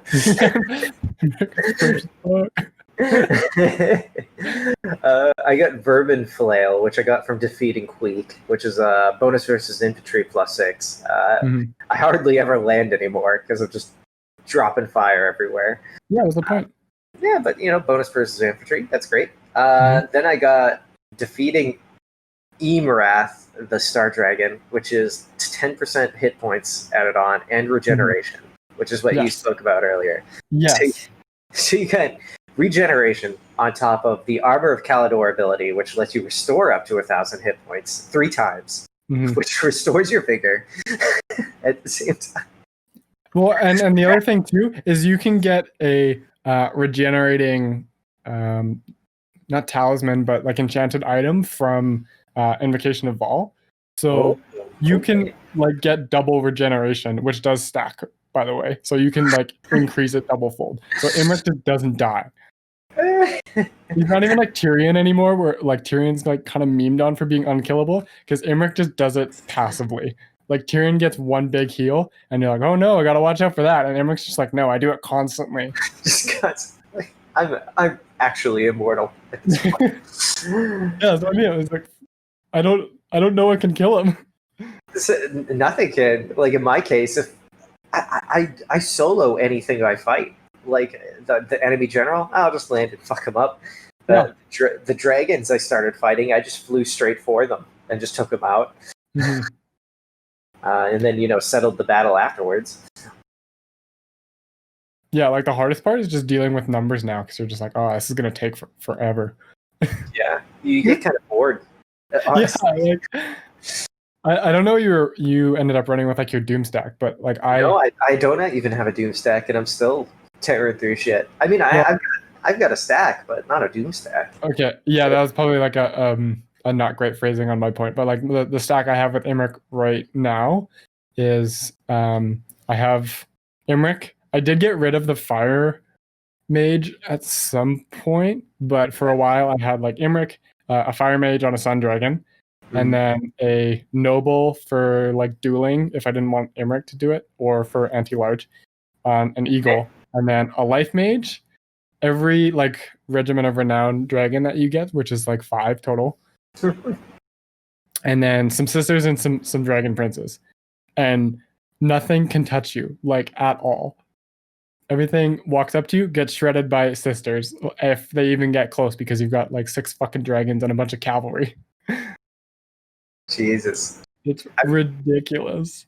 See, I have 2, 4. I have 6 units of silver and guard. This is why it's not even a Doomstack, but it still is. It's like the cheat. It's the poor man's Doomstack. I've actually given my backup armies like all the regiment of renowned dragons. Oh, okay. But you know, you got him. You get the fire mage who's on a dragon. 6 silver and guard. Then I got all the light armor archers. I got the 3 dragon princes, including the ROR one, and my original sun dragon, and a couple of eagle claw bolt throwers. But the thing is, I don't need any more dragons than that. I've got 3, and that's all I need because you don't need them, but it's way more fun when you have like 6 giant dragons just like start on the battle. I need more armies because I have 3 full stacks of armies, both like with. I have 1 army. He's got a lord. He's just a regular lord, but I think he still has what is his thing? He's still got minus 20% upkeep for the dragons because that's his like special thing. Right. And he's got a moon dragon, a sun dragon, and Brewer. And then I got a fire mage who's got the black dragon, the moon dragon. I got them spread out because the fucking chaos invasions, man, have like kind of fucked up things. They're causing corruption problems, slowing me down. Bitches. Yeah, but I opted for the not the Doom stack, but still powerful. I mean, Silver and Guard with archers, and then him with a fire mage. Just I don't even really need any more dragons other than him. He's so fucking fast, man. He hits so hard.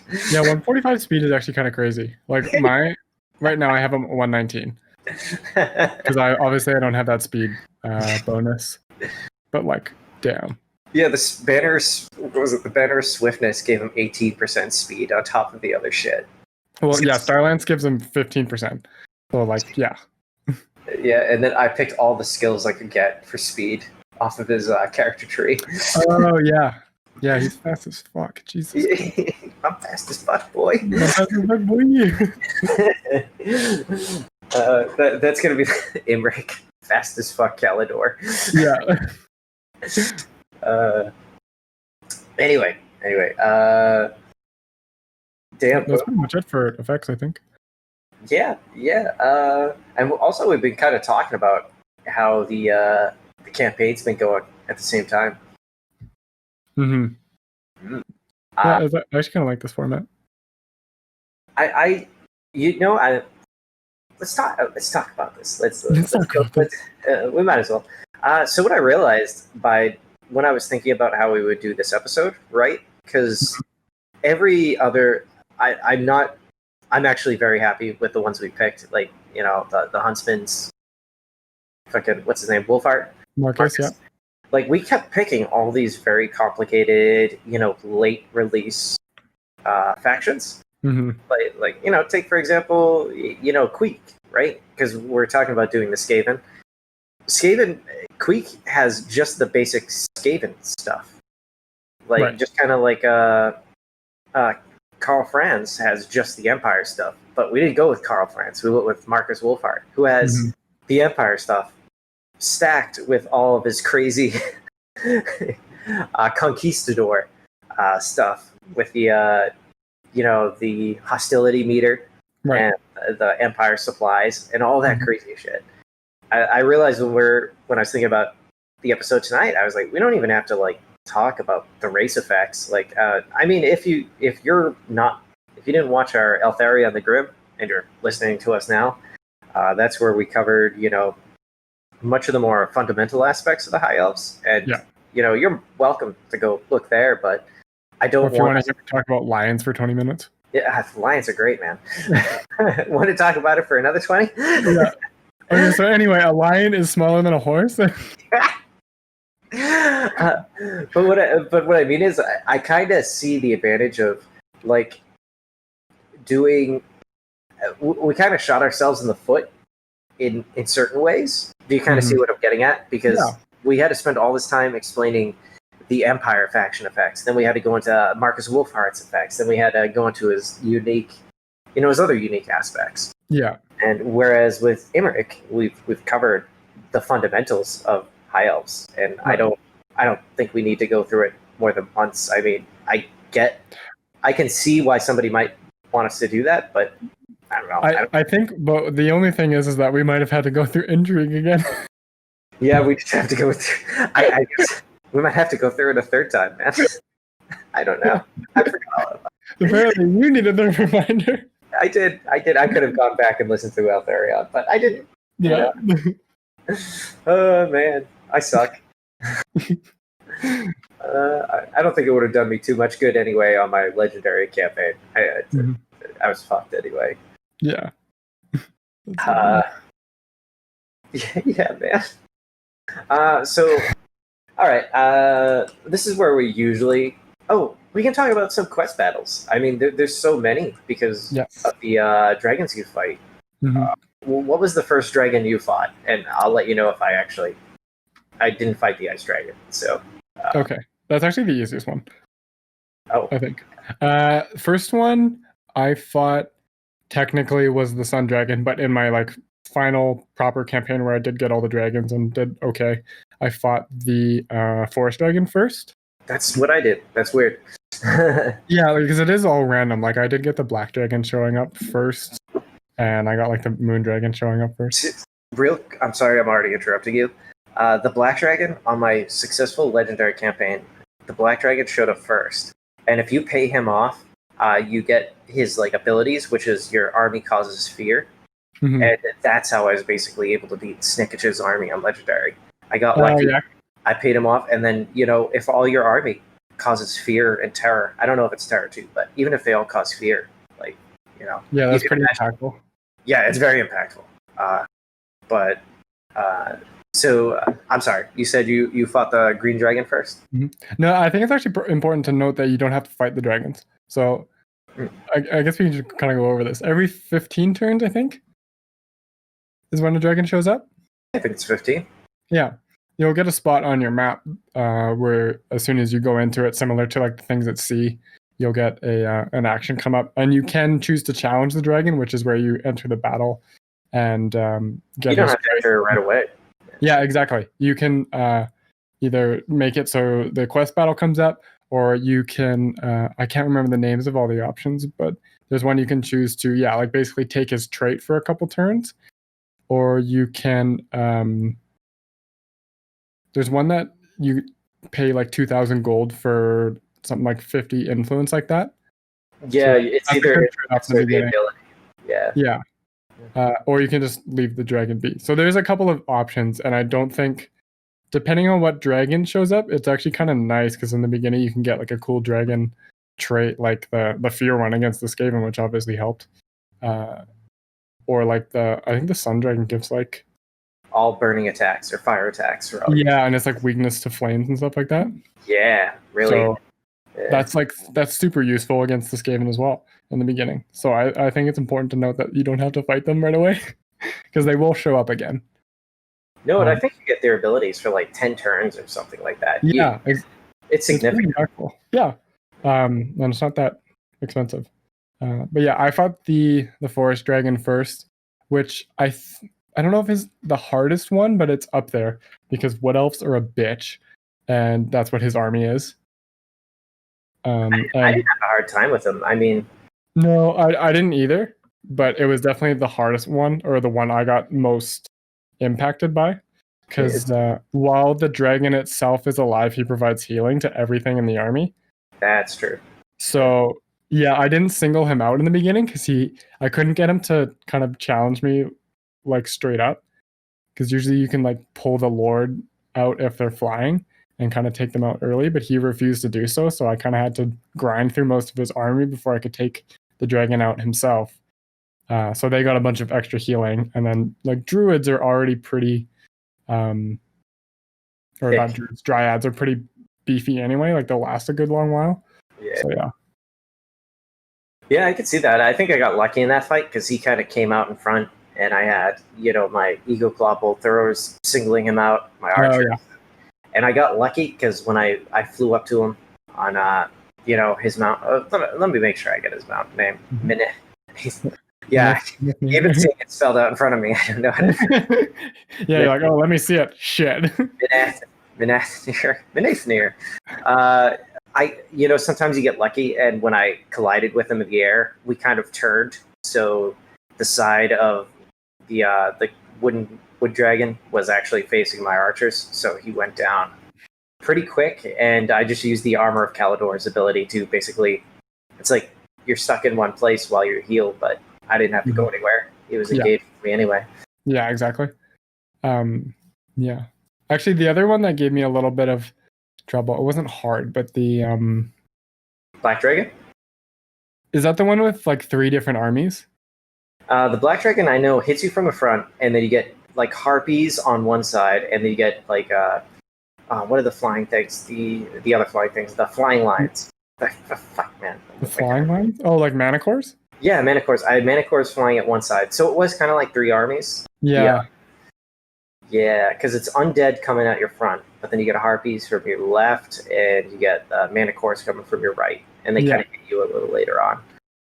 Yeah. Yeah. Okay. Yeah, that one wasn't too bad. Actually, the Star Dragon gave me more of a tough fight because you get some of the Lizardmen's beefier units. Like I think there's a Stegodon or something in there, which can be a little bit of a bitch to take down. Yeah, if you don't take out that Star Dragon right away, they get some big units coming in later on. Because like I told you before, I've not finished even a single Lizardman campaign, so I don't know the names of the like the really high tier ones. What's that big ass one? Oh, like the Dreadsaurian, like the giant fucking alligator. Yeah, I got lucky by the time the Dreadsaurian walked on. I basically broke the army right with the Dreadsaurian. Wow. Yeah, I kind of had the same thing. Like he didn't break right away, but I had dealt with enough that my sisters were free. So like 6 or 7 units of what I have of sisters, just focus firing on a Dreadsaurian doesn't make them last very long. No, I bet. I just had regular light armor archers for that too. Yeah. But I think it was just because I took out most everything else. So it being like the last unit getting damaged a little bit kind of just broke it. Honestly, the one I had the hardest time with was the Fire Dragon. Oh yeah? Yeah, because I mean, pretty much my entire army is orientated around like, I didn't recruit the other dragons. Like I still have the original Sun Dragon. So that does fire damage. I'm pretty sure Manathir, he does fire flaming attacks as well. Yeah, it's flaming and magical because he's a Star Dragon. Yeah, so it is flammable and also my Fire Mage. And you're basically going up a mix between Phoenixes, the Arcane Phoenixes, which are fire, or maybe not Arcane Phoenix, just a regular Phoenix, and all the Tomb King units, because you have to go up against, I don't know, there's a Tomb Scorpion, there was, I've already forgotten the units now, but they're bringing some tough shit into that fight. Oh yeah, I think they have like a War Sphinx or a Necro Sphinx too. They have a Khemrian War Sphinx definitely in there. They have some good stuff in there, and that actually wiped out one of my Silverin Guard, and it also did. The army in general just did quite a bit of damage. I think just my flaming attacks were getting kind of toned down by the other dragon. Yeah, I think because I think he probably gives fire resistance, and that's your main damage dealer. Yeah, Gordonar, that's his name. Yeah, so that was the toughest one. But other than that, I didn't fight the Moon Dragon, so I don't know if you can tell me at all about that one. Yeah, it's a Norskin force. Oh, that's interesting. Which is pretty garbage. It's mostly like ice wolves and like the chariots and stuff like that, so it's like more frost themed. But that was one of the last ones I fought, so my stack was pretty built. And then once you're about like 2/3 of the way through the battle, you get like 6 mammoths coming on you from like 3 on each side of you, and it's not that bad. They're like feral mammoths, and they got army losses like shortly after they showed up. So like it was basically like a dragon fighting a mammoth for 3 of them, and then the other 3 barely made it to my army before getting broken with army losses. So yeah, that one was actually pretty easy just because I had a stack, but I think it's not a great army to begin with because it's mostly like skin wolves or like the ice skin wolves, whatever, which are pretty weak, especially when you deal like concentrated fire damage. Oh yeah, I bet.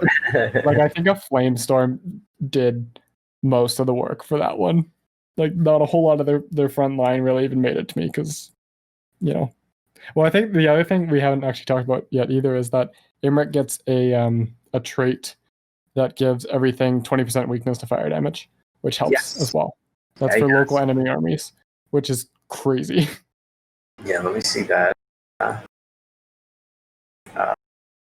Is it the Ashen Fields? Yeah, Mm-hmm. Ashen Fields. And it gives you extra weapon strength, but Yeah.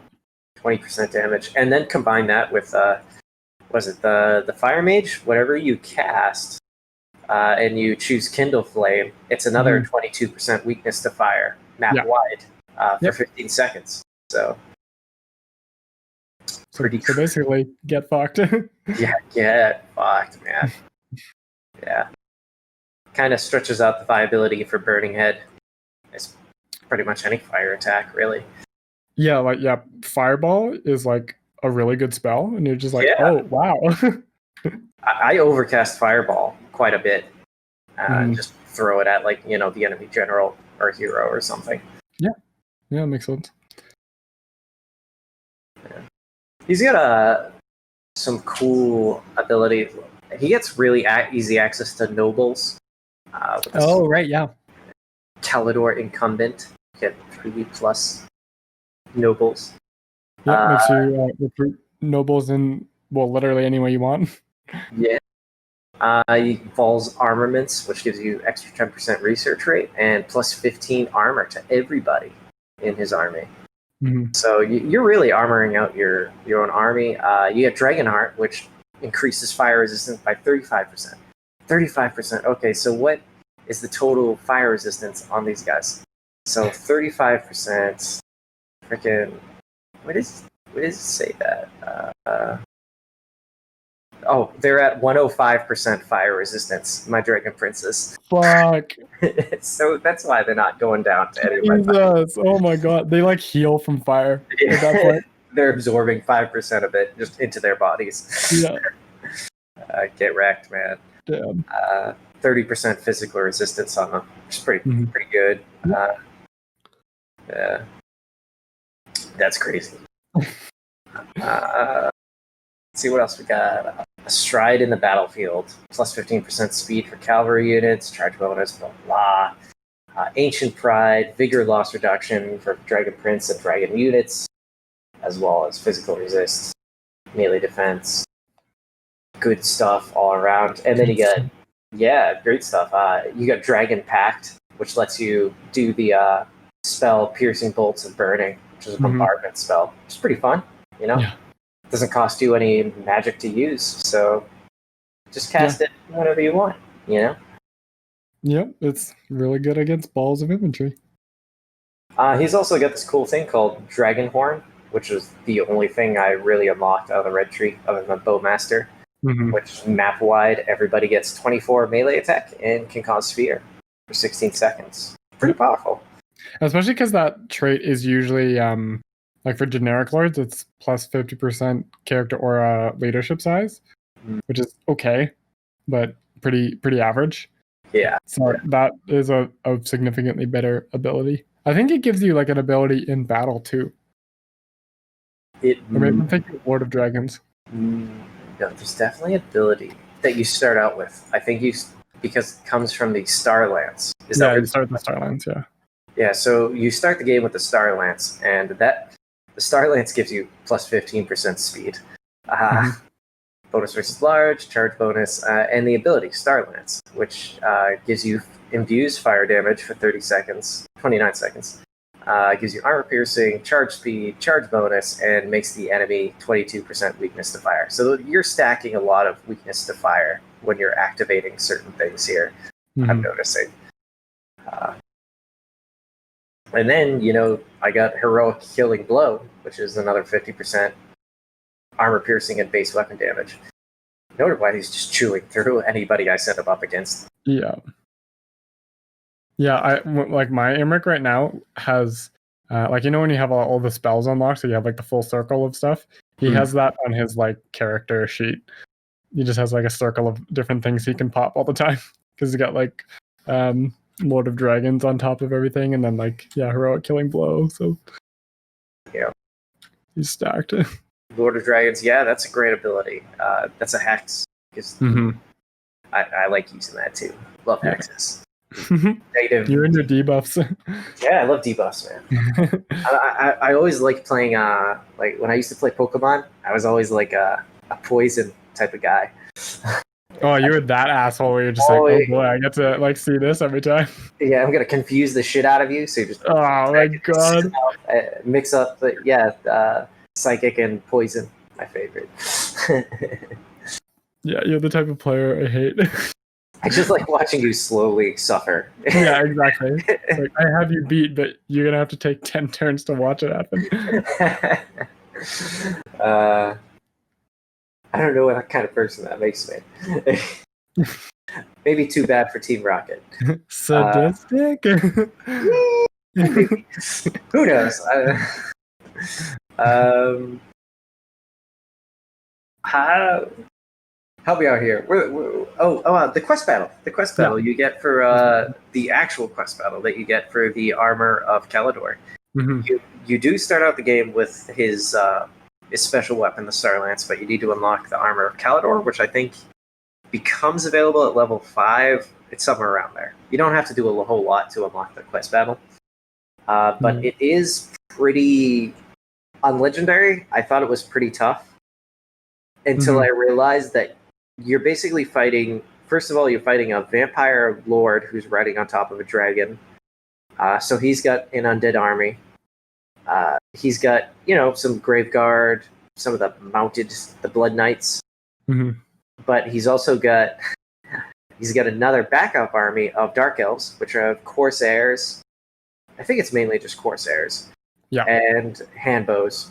And then he's got another army of our good old zombie pirates. Mm-hmm.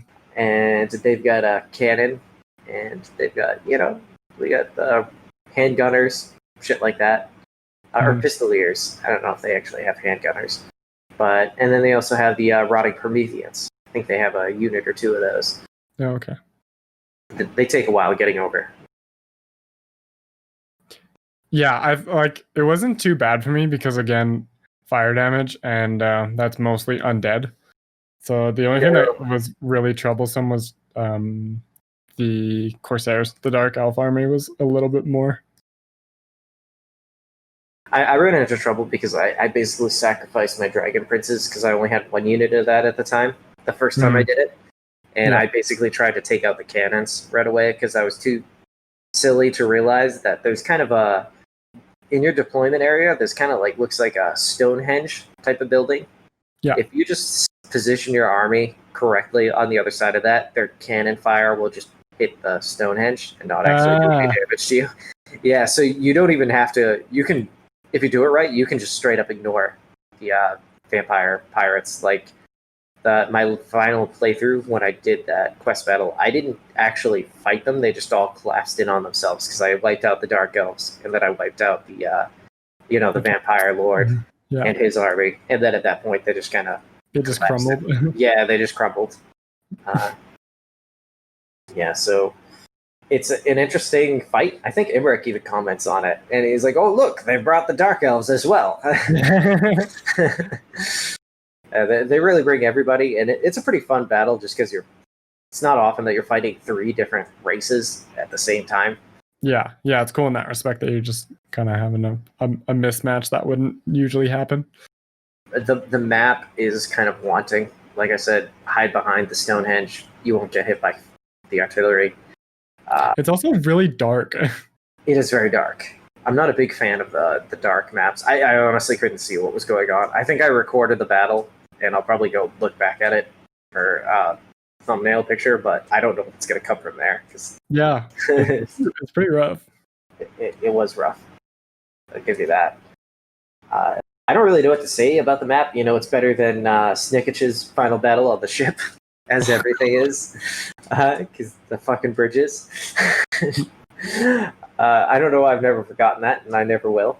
We're gonna be 80 episodes into this and be like, listen, why is Malice's battle so bad? It's better than the fucking everything is better than Malice's final battle. It's gonna be the theme. But so it's better than that. It's better than that. But the map is kind of like you said. It's dark. It's not very visually striking. I mean, I'll go back in like the replay mode, see if I can get something out of it. I don't know if I will. Yeah, it just kind of feels like they just made it like ooh spooky and then left it as that. Yeah, that really is. I mean, they put some thought into the armies they're fighting. It seems very well balanced. Yeah, it's fun like that. But as far as the map goes, not very interesting. Mm-hmm. Yeah, I don't know. That's really his only quest battle. I didn't do the Vortex campaign, so I don't know. Yeah, I didn't even try it because it just seemed kind of like an afterthought. Most of the time, the Vortex campaign is actually cooler because you have like certain quests to do, like with Altharion and Grom, you get the final battles. That's why I'm constantly. I mean, part of it is because time constraints that I like the Vortex campaigns better. Mm-hmm. But like you said, it does. Almost every faction I play seems tailored to the Vortex campaign. Most of them. Yeah. Yeah, usually Mortal Empires is a little bit more free. Like you can kind of do whatever you want. But in this case, the Vortex map kind of suffers in this respect because there isn't really an area that the dragons are going to come back. It's just kind of the desert, and that's all that there is in that section of the map. Yep, and I've been there for Cetra. I was there for Grom basically. Mm-hmm. Yep, and being right there this time in that position, it feels like an afterthought. I much rather would have just started out in Caledor and or was closer there. I don't know. Mm-hmm. Yeah. I was really kind of disappointed. I'm just gonna keep knocking this campaign. Apparently, I did really enjoy it. Like I did really like it. It did feel a little stale in that like once you take those two provinces and maybe the Dragon Isles, you probably have or you should have Caledor at that point. And it just goes back. Excuse me.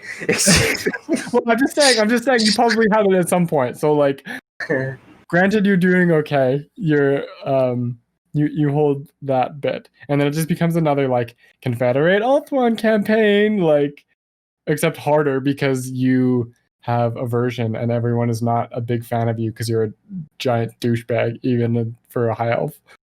And also, you can't move your fucking faction capital. Yeah, Remember I told you there was a Let's Player that when he did his initial Malice campaign on Legendary, he basically just abandoned the Dragon Isles and just let it rebel and just moved over to wherever the hell it was. So it was basically so it was just basically a Malekith campaign almost. And I was like, why would you do that? In this case, I can definitely see myself just. I wonder what it would be like if I just took Valzan or Confederated Caledor, then just disbanded Imrik and just rehired him over in Valzan and let everything else fall to hell. I think it might be okay too because the dragon appearances appear around Imrik's army, so it doesn't matter if he's in the actual like dragon lands or not. Yeah, because they just appear next to him. So you could just go back to Caledor and still get the dragons, and just do another Ultron campaign, but slightly more set up and able to take on Marathi. Yeah, I'm actually looking at my Mortal Empires map now. Somehow, Everest has taken over Caledor. First, Marathi wiped it out, and then Everest took it all over. Sons of bitches. Yeah. Wow, they've conquered Everest. You don't mess with Everest, man. No, he's like Altharion's super strong now. He is, if not as quick or quicker than Tyrion. Because before it was Tyrion and Alariel, and it was like, who's going to confederate the other one? And now it's Altharion and Tyrion. Yeah, I get this. I unlocked this technology that lets me see every port. I think that's what it does. Yeah, Maritime Empire. So now I can kind of see all the Chaos armies. Kind of. On the edge. That's of kind of nice. Just watching Teclis get fucked. I am nowhere. Let's see how. But oh my god, dude! I'm looking at the New World. The Skeggi have conquered so much over. Like they must have beaten what's his name? Big Papa Maz. Yeah, he must be kicking Mazdamunde's ass. Like, the Skeggy have got all these friggin' territories, man. It's almost all corruption. That's crazy. But Marcus Wolfhard is doing okay. He's got a couple territories. Look at you, Marcus. I've never seen him laugh, actually. It's kind of funny. Yeah, Teclis is gone.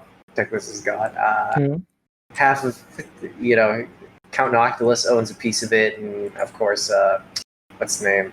The Awakened. Luther. Luther Hartgun owns the other. So, wow. Bizarre. Just kind of, I'm scanning over the map, just seeing all this other stuff. I never actually took a look at all the other territories that I could at the time. I'm so used to the Vortex campaign where everything is so small. That's what I like about Lustria on Mortal Empires too, is that it's always pretty different. Because sometimes the vampires do well, sometimes the lizardmen just take it all. It's cool because it's very different every time. Yeah, this is the first time I've seen the vampires just wipe the floor with the lizardmen over there. Mm-hmm. Apparently, Itza is hanging in there. He's got like 2 cities left. Yeah. Poor Grok. Not for long. Poor Nagash. What's his name? Not Nagash. The exiles in the heck are just. Katab. They're almost gone. Well, but this episode isn't about them. I just like usually at the end of my campaign, I just like zooming around and seeing how everybody else is doing. Yeah.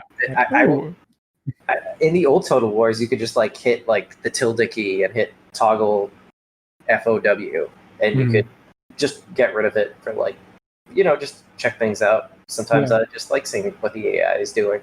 Yeah, it's cool. Not to cheat. I don't know. I'm just curious.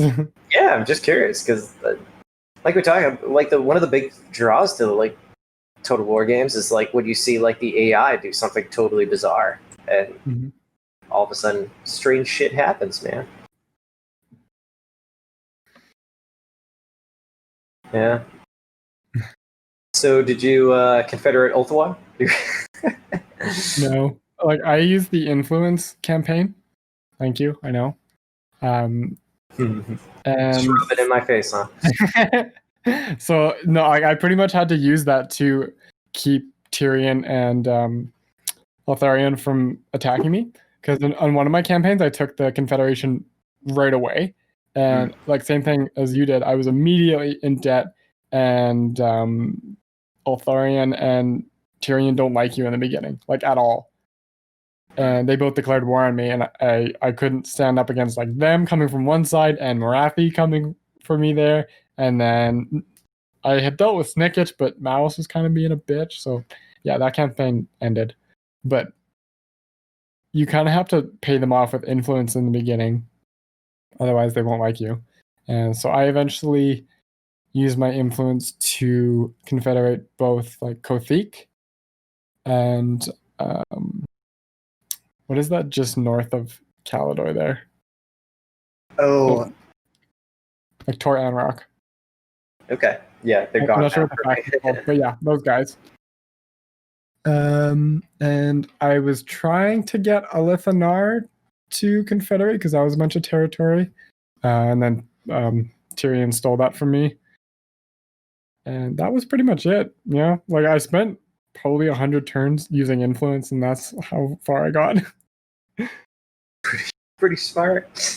Well, like the thing is that Altharion and Altharion and Tyrion do really well anyway, and High Elves don't accept a confederation unless you're way more powerful and on good terms. And there's no way I'm going to be way more powerful than the like 2 and 3 powers. No. So yeah, Jesus, it's a little difficult there. And I'm just looking at my list of the races. Poor Cetra only has 2 settlements left, and of course the how many does the Empire have? I just looked at it. Karazakarak is 46. Yep. Fuckers. The Empire. Where are you, Empire? Reichland, 67 settlements. Jesus Christ. That's the Empire. Yeah, they've confederated everybody. I could never confederate them that fast, but Yeah. whatever.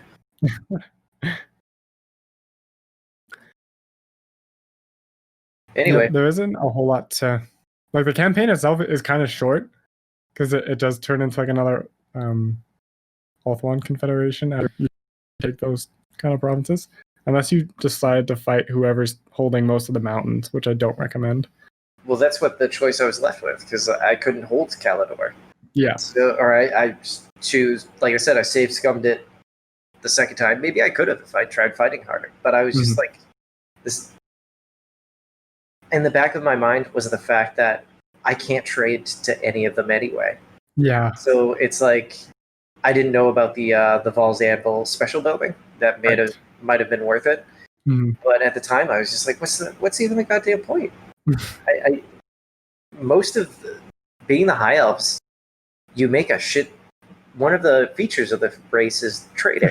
When you trade, when you trade, or like it's like one of the things you're supposed to do. High Elves trade, and when you trade, you get line of sight on them. Yeah. But also, you tend to make more because you can produce Elven trinkets. You could spec people to just basically increase your trading revenue. And there's all there is Krokar if you can manage it, and if you remember that the influence is an option, you can probably get Karazakrak to like you enough, because I was like kind of gearing up to begin a war with Karazakrak that I would surely regret. I don't know who else to fight. I'm just expanding out into the desert now, wiping up what's left of Clan Wars. Yeah. It just kind of turned into a grind, and then I only had that one Moon Dragon left who I hadn't fought, and I was like, I'm sure Archer. I'm sure Archer fought him, and I was telling my wife earlier, like I actually have I do have a criticism for this campaign. Real quick, because I totally forgot until now. I wanted to bring up that, remember last episode, I brought up how I had a conversation with somebody who had some thoughts on Imrik? Yes. So, Shin Aral Godro, if you're listening out there, let me see. He said he didn't confederate Ulthuan because of how economically taxing it could be to have to defend two separate fronts. And he wanted to be able to invest all of his money into a dragon stack as soon as possible. He was planning to confederate Ulthuan later on the normal way, but Marathi, who was such a powerhouse in Mortal Empires lately, had completely destroyed all the other High Elf factions before I could. Then he said the Empire is definitely still the strongest AI faction. I agree. Maybe they struggle. He said, but the buffs to the vampire counts on the campaign map, they do struggle a bit. Although maybe they did struggle at one point. They only got one territory now. But for me, I agree with you, Godro. Kind of matches my experience. Marathi, although I guess she later lost, but she wiped out Caledor, because I remember seeing Caledor being defeated when I didn't confederate with him. Just Ivras kind of sweeped in later, once I guess they got around to it. And yeah, I know what you mean. It seemed economically taxing. Unnecessarily, because you can't fucking trade, as me and Archer have been talking about the whole time. Yeah. And it would literally just be solved with, move your capital, yes, to Val's Anvil. Easy. That's it. But Gaudreau also mentioned how Grim War captured Karazakrak with an early Wa. And yes, that happened with me one of the times, and I guess in this scenario, Karazakrak came out on top when when the AI flipped the coin. And he mentioned needless to say, I felt very isolated as Imrik. And very fair. That's stuck in my mind ever since I read it. I was worried that I would, but I definitely felt extremely isolated, which is why I'm kind of hoping that maybe with further DLCs, or the last DLC, if they have one, or Warhammer 3, when they expand the Mortal Empires map, that Imrik will either be moved or that area will be much expanded upon. Yeah. And it won't be so isolated. It'll probably somebody's going to have to be isolated. There's going to be factions that start at the edge of the map, but Imrik feels too isolated for a high elf faction. And the fact that you can't move your capital. How many was that? I can't get up and go get a beer right now, but if I could, I would, and I would continue the drinking game of saying, "Move the goddamn capital." Yeah. Yeah, it's yeah. Like I said in the beginning, I think it's just gonna be one that's gonna be really good later. But right now, it's fun for the first like 20, 30 turns. Once Snicketch is dead, just fucking restart. Yeah, really. Or settling with it was really once I got an alliance with or defensive alliance with Krokar, because I was worried about him.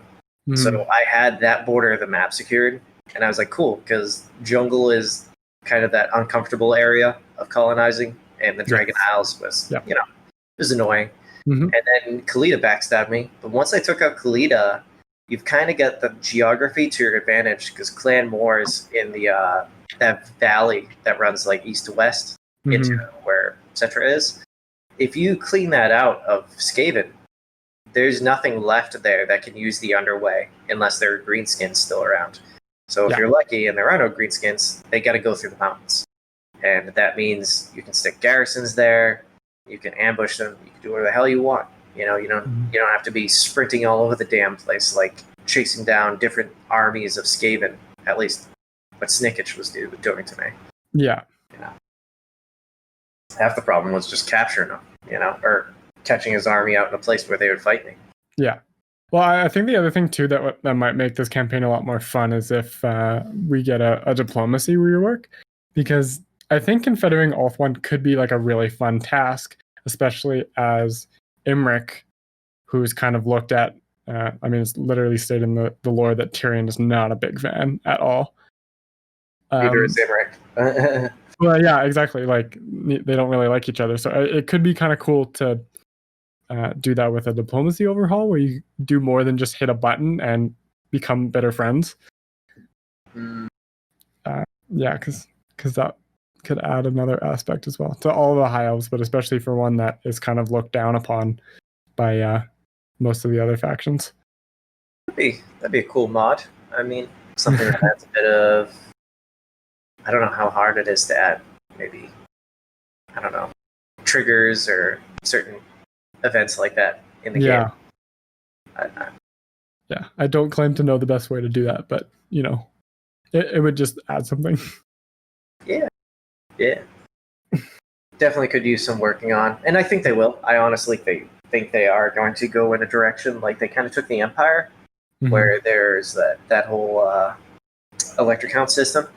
I think they're moving in a more complicated thing. Like I was telling you how I was playing the Three Kingdoms, and diplomacy in that is fucking crazy, man.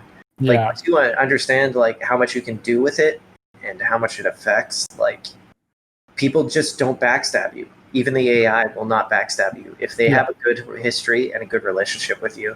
Like having an alliance with somebody actually means something. Yeah. Like, which is crazy. It's like I don't got to worry about that side anymore.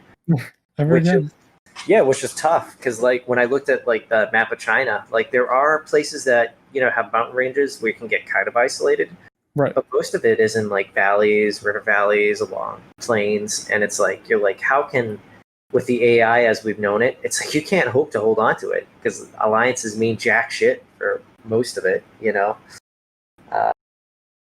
But no, I think I'm hoping they're moving in a better direction with diplomacy, and I think they are. Yeah. And then if they expand the map, add new factions over in that direction, now we're cooking with gas or Dragonfire, Yeah. Because honestly, the first 20, 30 turns, even though I replayed them a shit ton, are still probably one of like the most fun I've had in the beginning of a campaign. Like it's really fun in the beginning to try and just manage your way to get rid of Snicketch, and you have to deal with the greenskins there as well, which I don't know if you ever had to, but like elves versus dwarves isn't a thing that happens very much in the game, which is a really fun matchup. and even though it's short-lived, I agree. potentially, it's really fun to play through that. And then, I mean, you can fight Skaven as anyone, but fighting it as a giant dragon's pretty dope.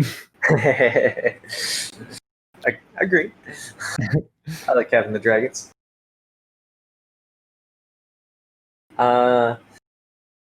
Yeah, I don't. This is an interesting experiment. I feel like Imrik is an experiment, which is why he was an FLC. Mm-hmm.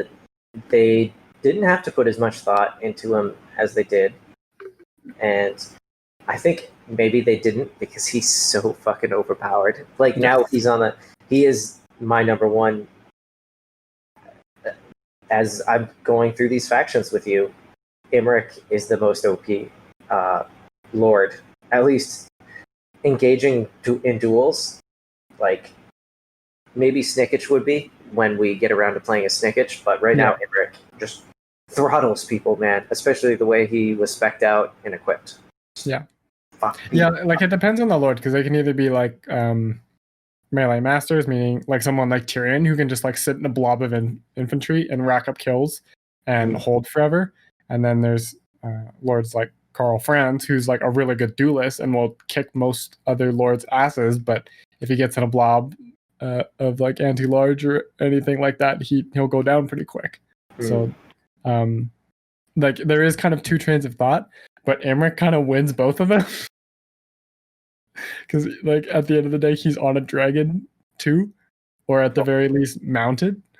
Yeah, and he's got these extra abilities. He's got basically magic attacks from that. He's got hexes. He's got the bombardment spell. He's got the breath attacks.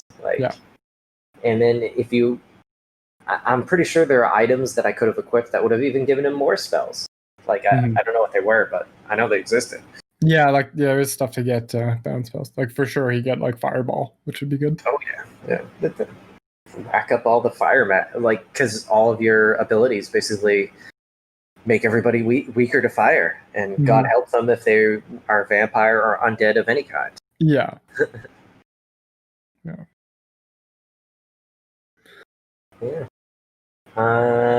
So I mean, I'm just gonna go out and say Imrik is, he might be a little renowned, might be a little feared, but I'm going to say he is both those things, because first of all, he's going around awakening dragons to battle the forces of chaos, and I don't know what makes you more feared than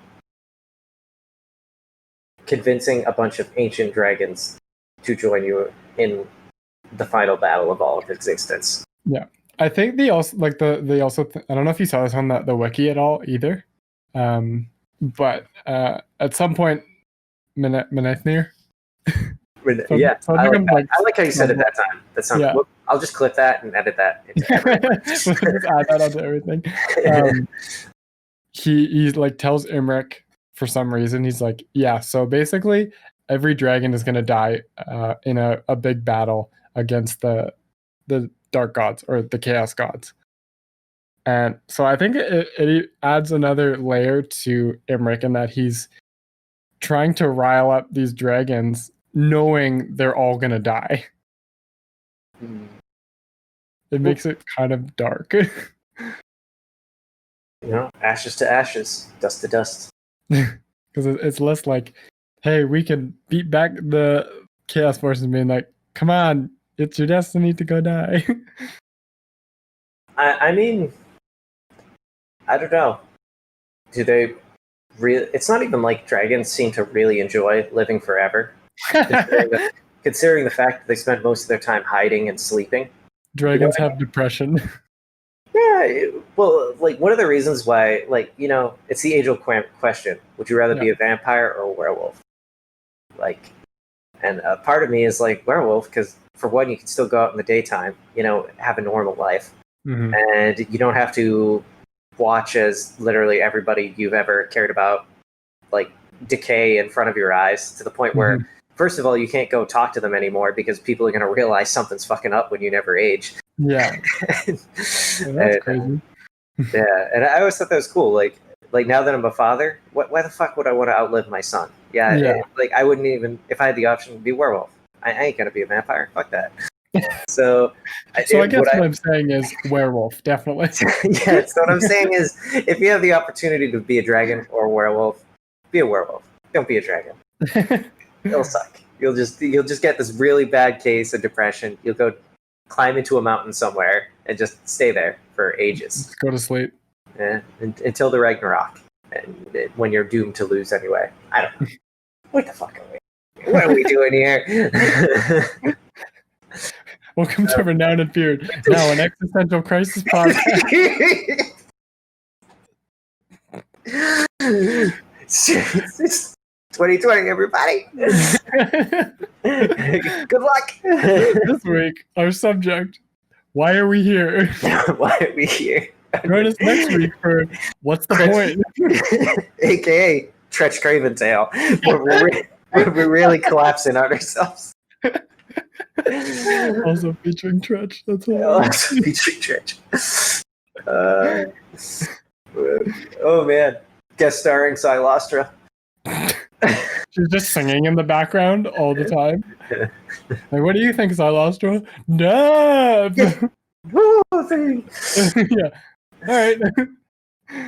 Oh man. All right, man. Well, it's been Renowned and Feared, everybody. If you'd like to stick around to the end of the podcast, just listen to the outro music, and we'll have a little behind the scenes where we talk about who we're going to be covering. Maybe we can even go next week. I don't know. I feel like if we want to get, if you're down for it, and I don't. Fuck up. We can go. Maybe we can do another episode a week from now, and be back on track. It was my fault that we were late. I just want everybody to know. Trusty Pax. Yeah. It was me. It's like your reliability's at low right now. Yeah, my reliability is at low. Coming from Rome. I might be a little expansionist, but I am, I don't Holds grudges, clearly. Hold grudges. Yes, I hold grudges against myself. That's the kind of person I am. Anyway, stick through the music, as it goes, it does its thing. And me and Archer will be back if you choose to listen to that. If descend further into the madness. It's just lion talk. Don't worry about it. It's lion. More talks to lions, man. I don't. Are they big or are they not? Are they large or are they small? Really cutting deep to the issues, man. This is what we're all worried about. All right.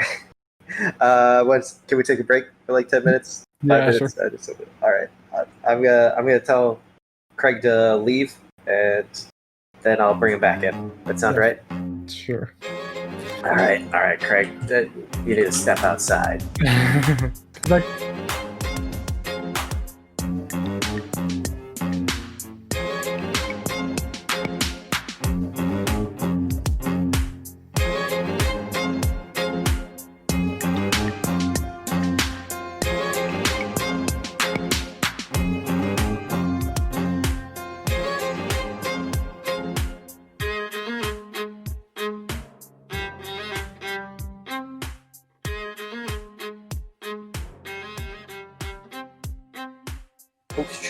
Post show. This is the post show. I feel like this one might end up in an argument. Why? Because I feel like you really want to do Skaven. Hey man, I'm in a good mood. What are you feeling? Tell me.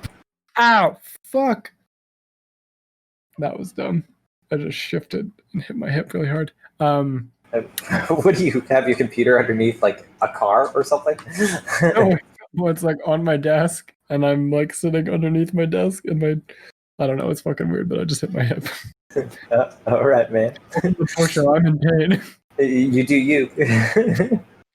I was thinking, Skaven or Lizardman. I was actually thinking Skaven or Lizardman too. I'd be open to Skaven. See, this is the problem that I go with. Like, if we do Skaven, we're either ending up close to where we kind of started, like, because I didn't know if I wanted to do clan. Was it Scribe? Is that Make a Claw? Claw? Yeah, because he's got a bunch of additional, things to him. So it was kind of like it was either Queek or Clan Pestilence. But also, I've never yet done a Lizardmen campaign. So if you're thinking Lizardmen, who are you thinking? Fuck. Probably not Krokgar, considering we've played around him, even though he's probably like my favorite. Yeah, I kind of see that was kind of. It was either Krokgar or Lizard Moses, whichever. I love that campaign. I adore Silly Sotek. Tehenhauin.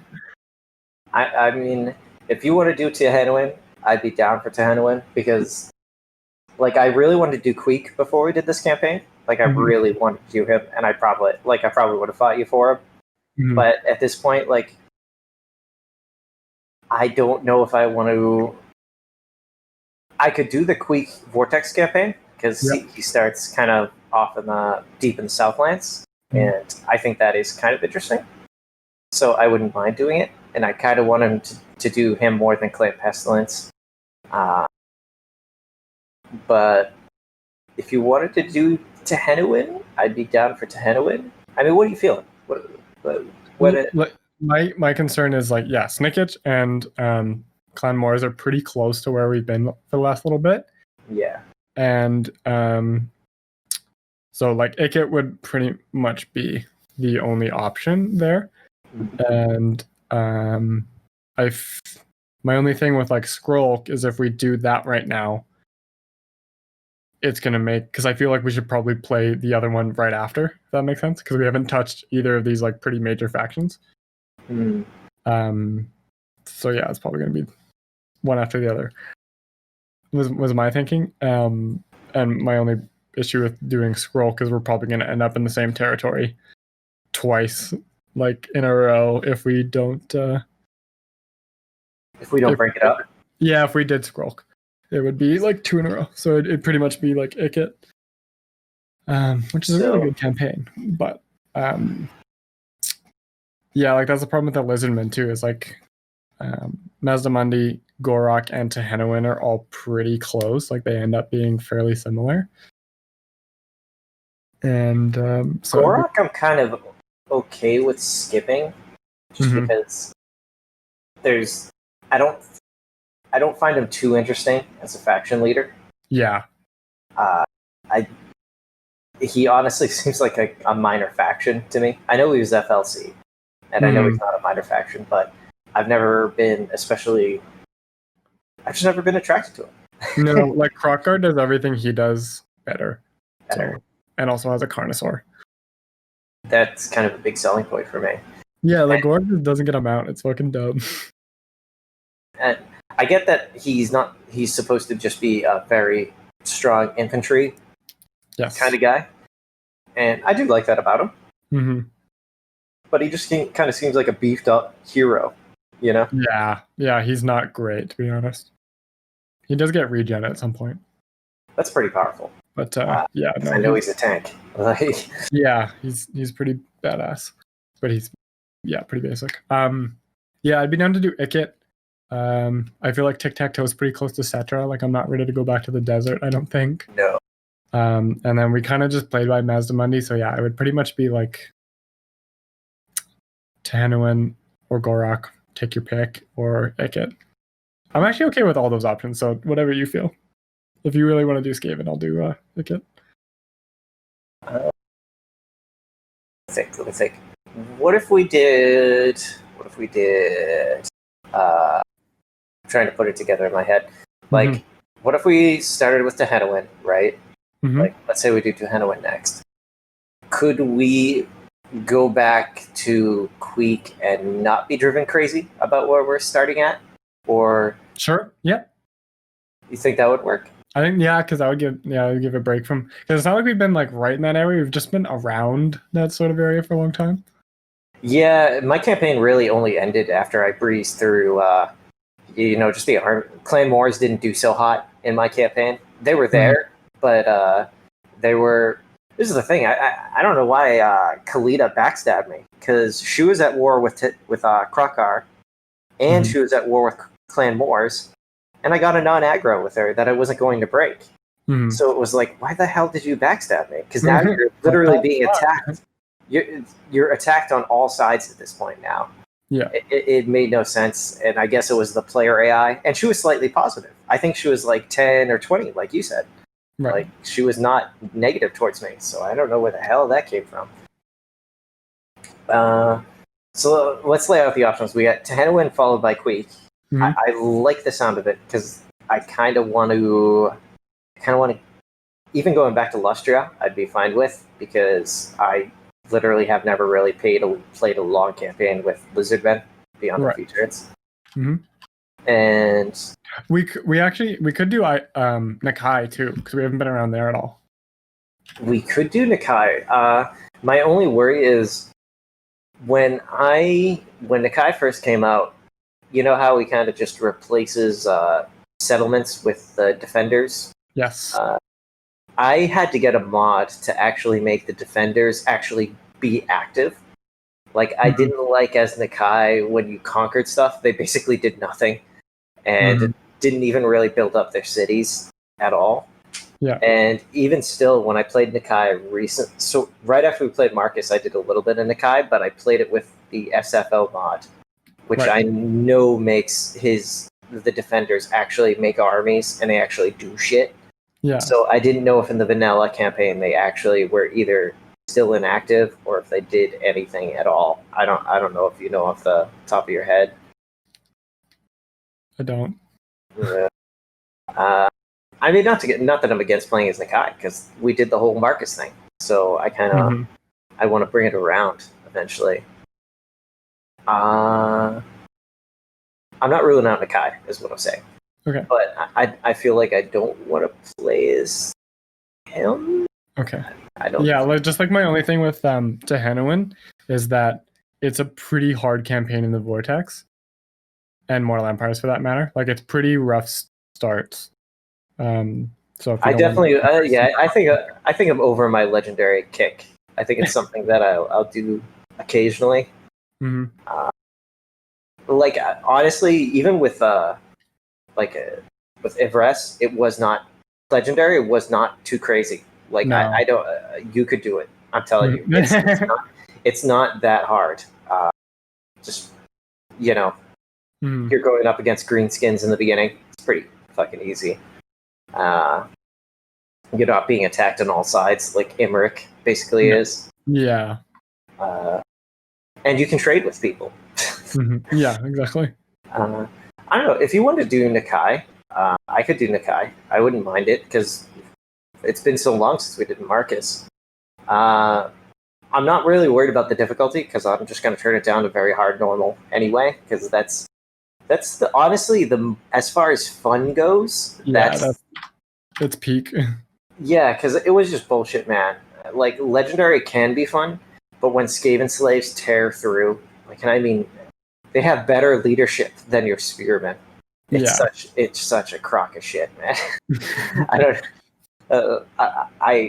I get they're supposed to be making it harder, but they get it's the same problem with most games. AI is such a difficult and expensive thing to develop that they rather put their resources elsewhere.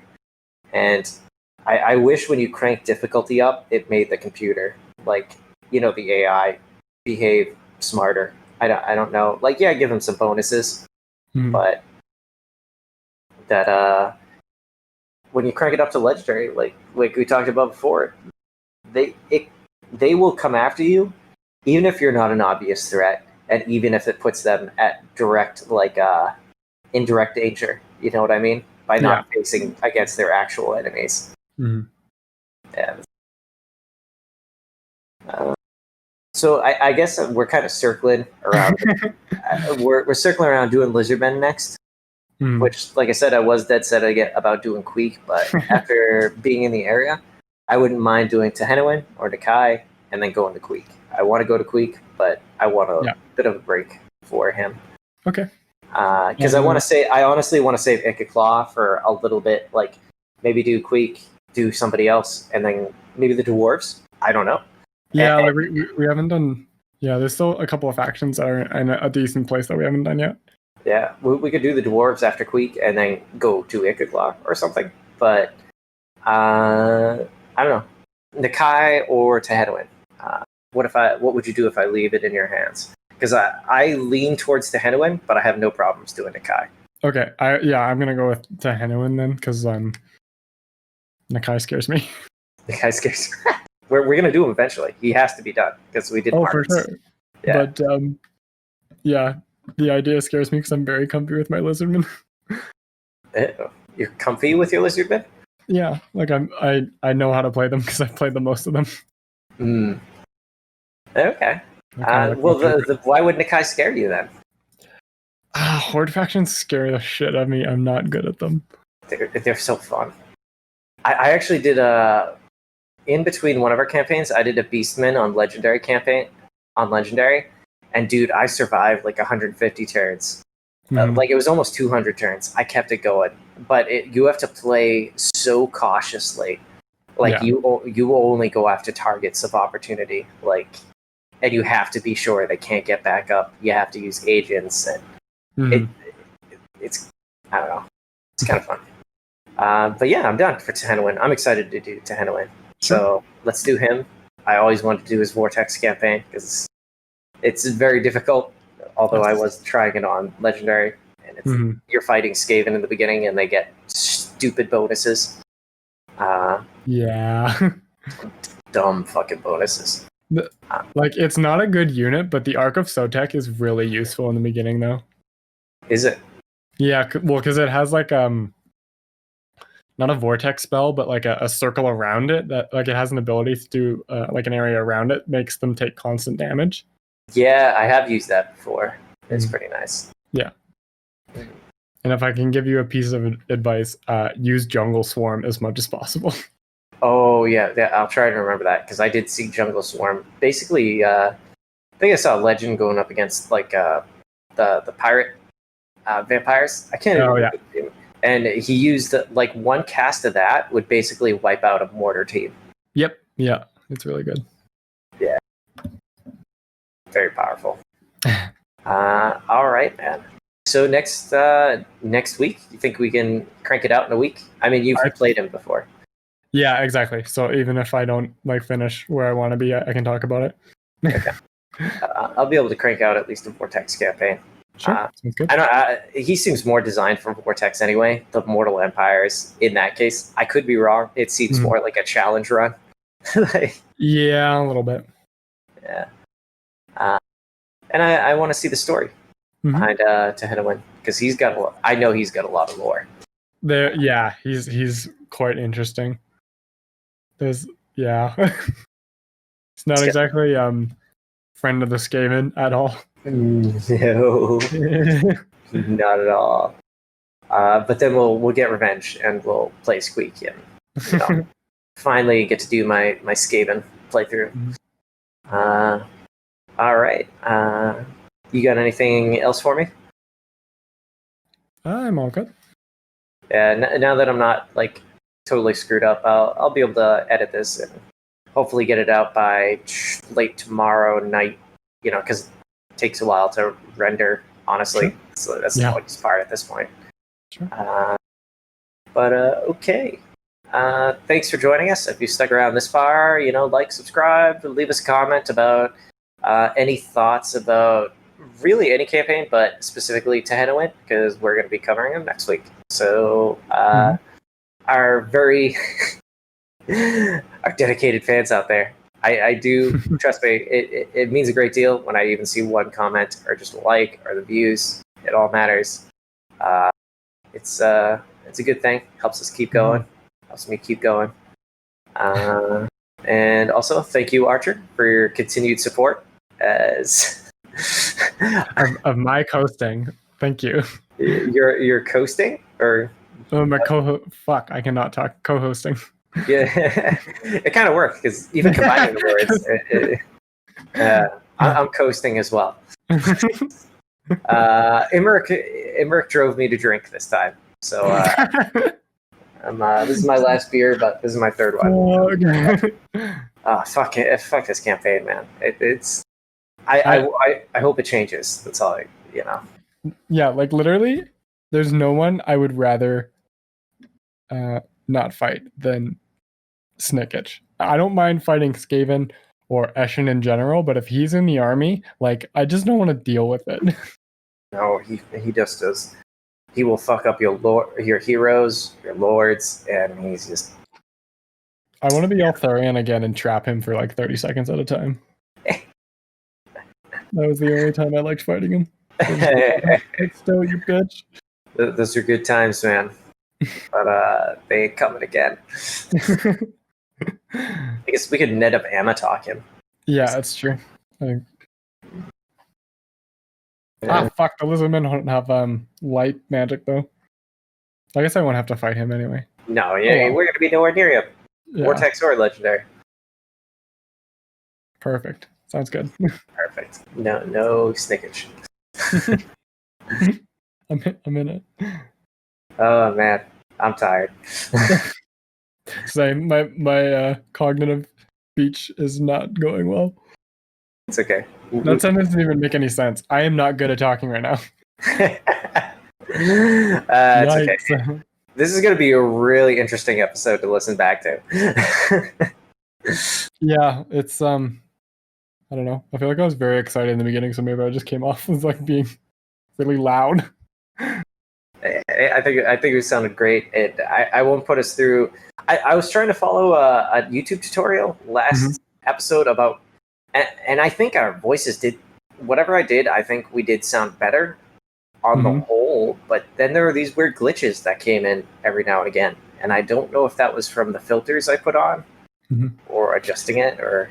Yeah, I don't know. It sounded like it just like sped up for a second because yeah, like my girlfriend was listening to it and was like, "Yo, what's up with the podcast?" And I was like, shit, what?" She's like, "Yeah, there's like these random like sound effects in it."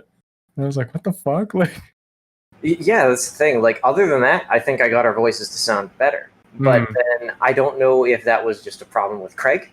Looking at you, Craig. Or if that was a problem with the editing software. Yeah, I screwed up. I don't know. Like when I listen back to it while I'm editing, I really only look for the breaks, and occasionally if there's something that happens. Excuse me, if that happens that I want to cut out. But other than that, I don't listen to the whole thing until after it renders. Because if I was gonna sit there and listen to the whole thing, that's like 2 or 3 hours. Yeah, and then I gotta render it, and that takes another like 2 hours, and then it takes a hot minute, man. Yeah, yeah, I was not too happy about that. It pissed me off, and I was just like, oh god, so. Yeah. But I can't go back. It's too late. Yeah. It's like, what are you gonna do? Like, replace the audio? Because there's nothing there. Yeah. Too much. I can only dedicate so much time, and yeah. But I'll only make a few modifications this time, and we'll see if it happens again. All right, man. Thanks again, and I'll see you next week. And stay frosty out there. Stay frosty. It's hot as fuck, dude. It's so hot, fucking hot. It's finally cooling down in my apartment, and. Yeah. Oh man, I don't know. Anyway, man, have a good night. You too. See you Craig, go back to the hole. You only have to stay a week this time. Yeah.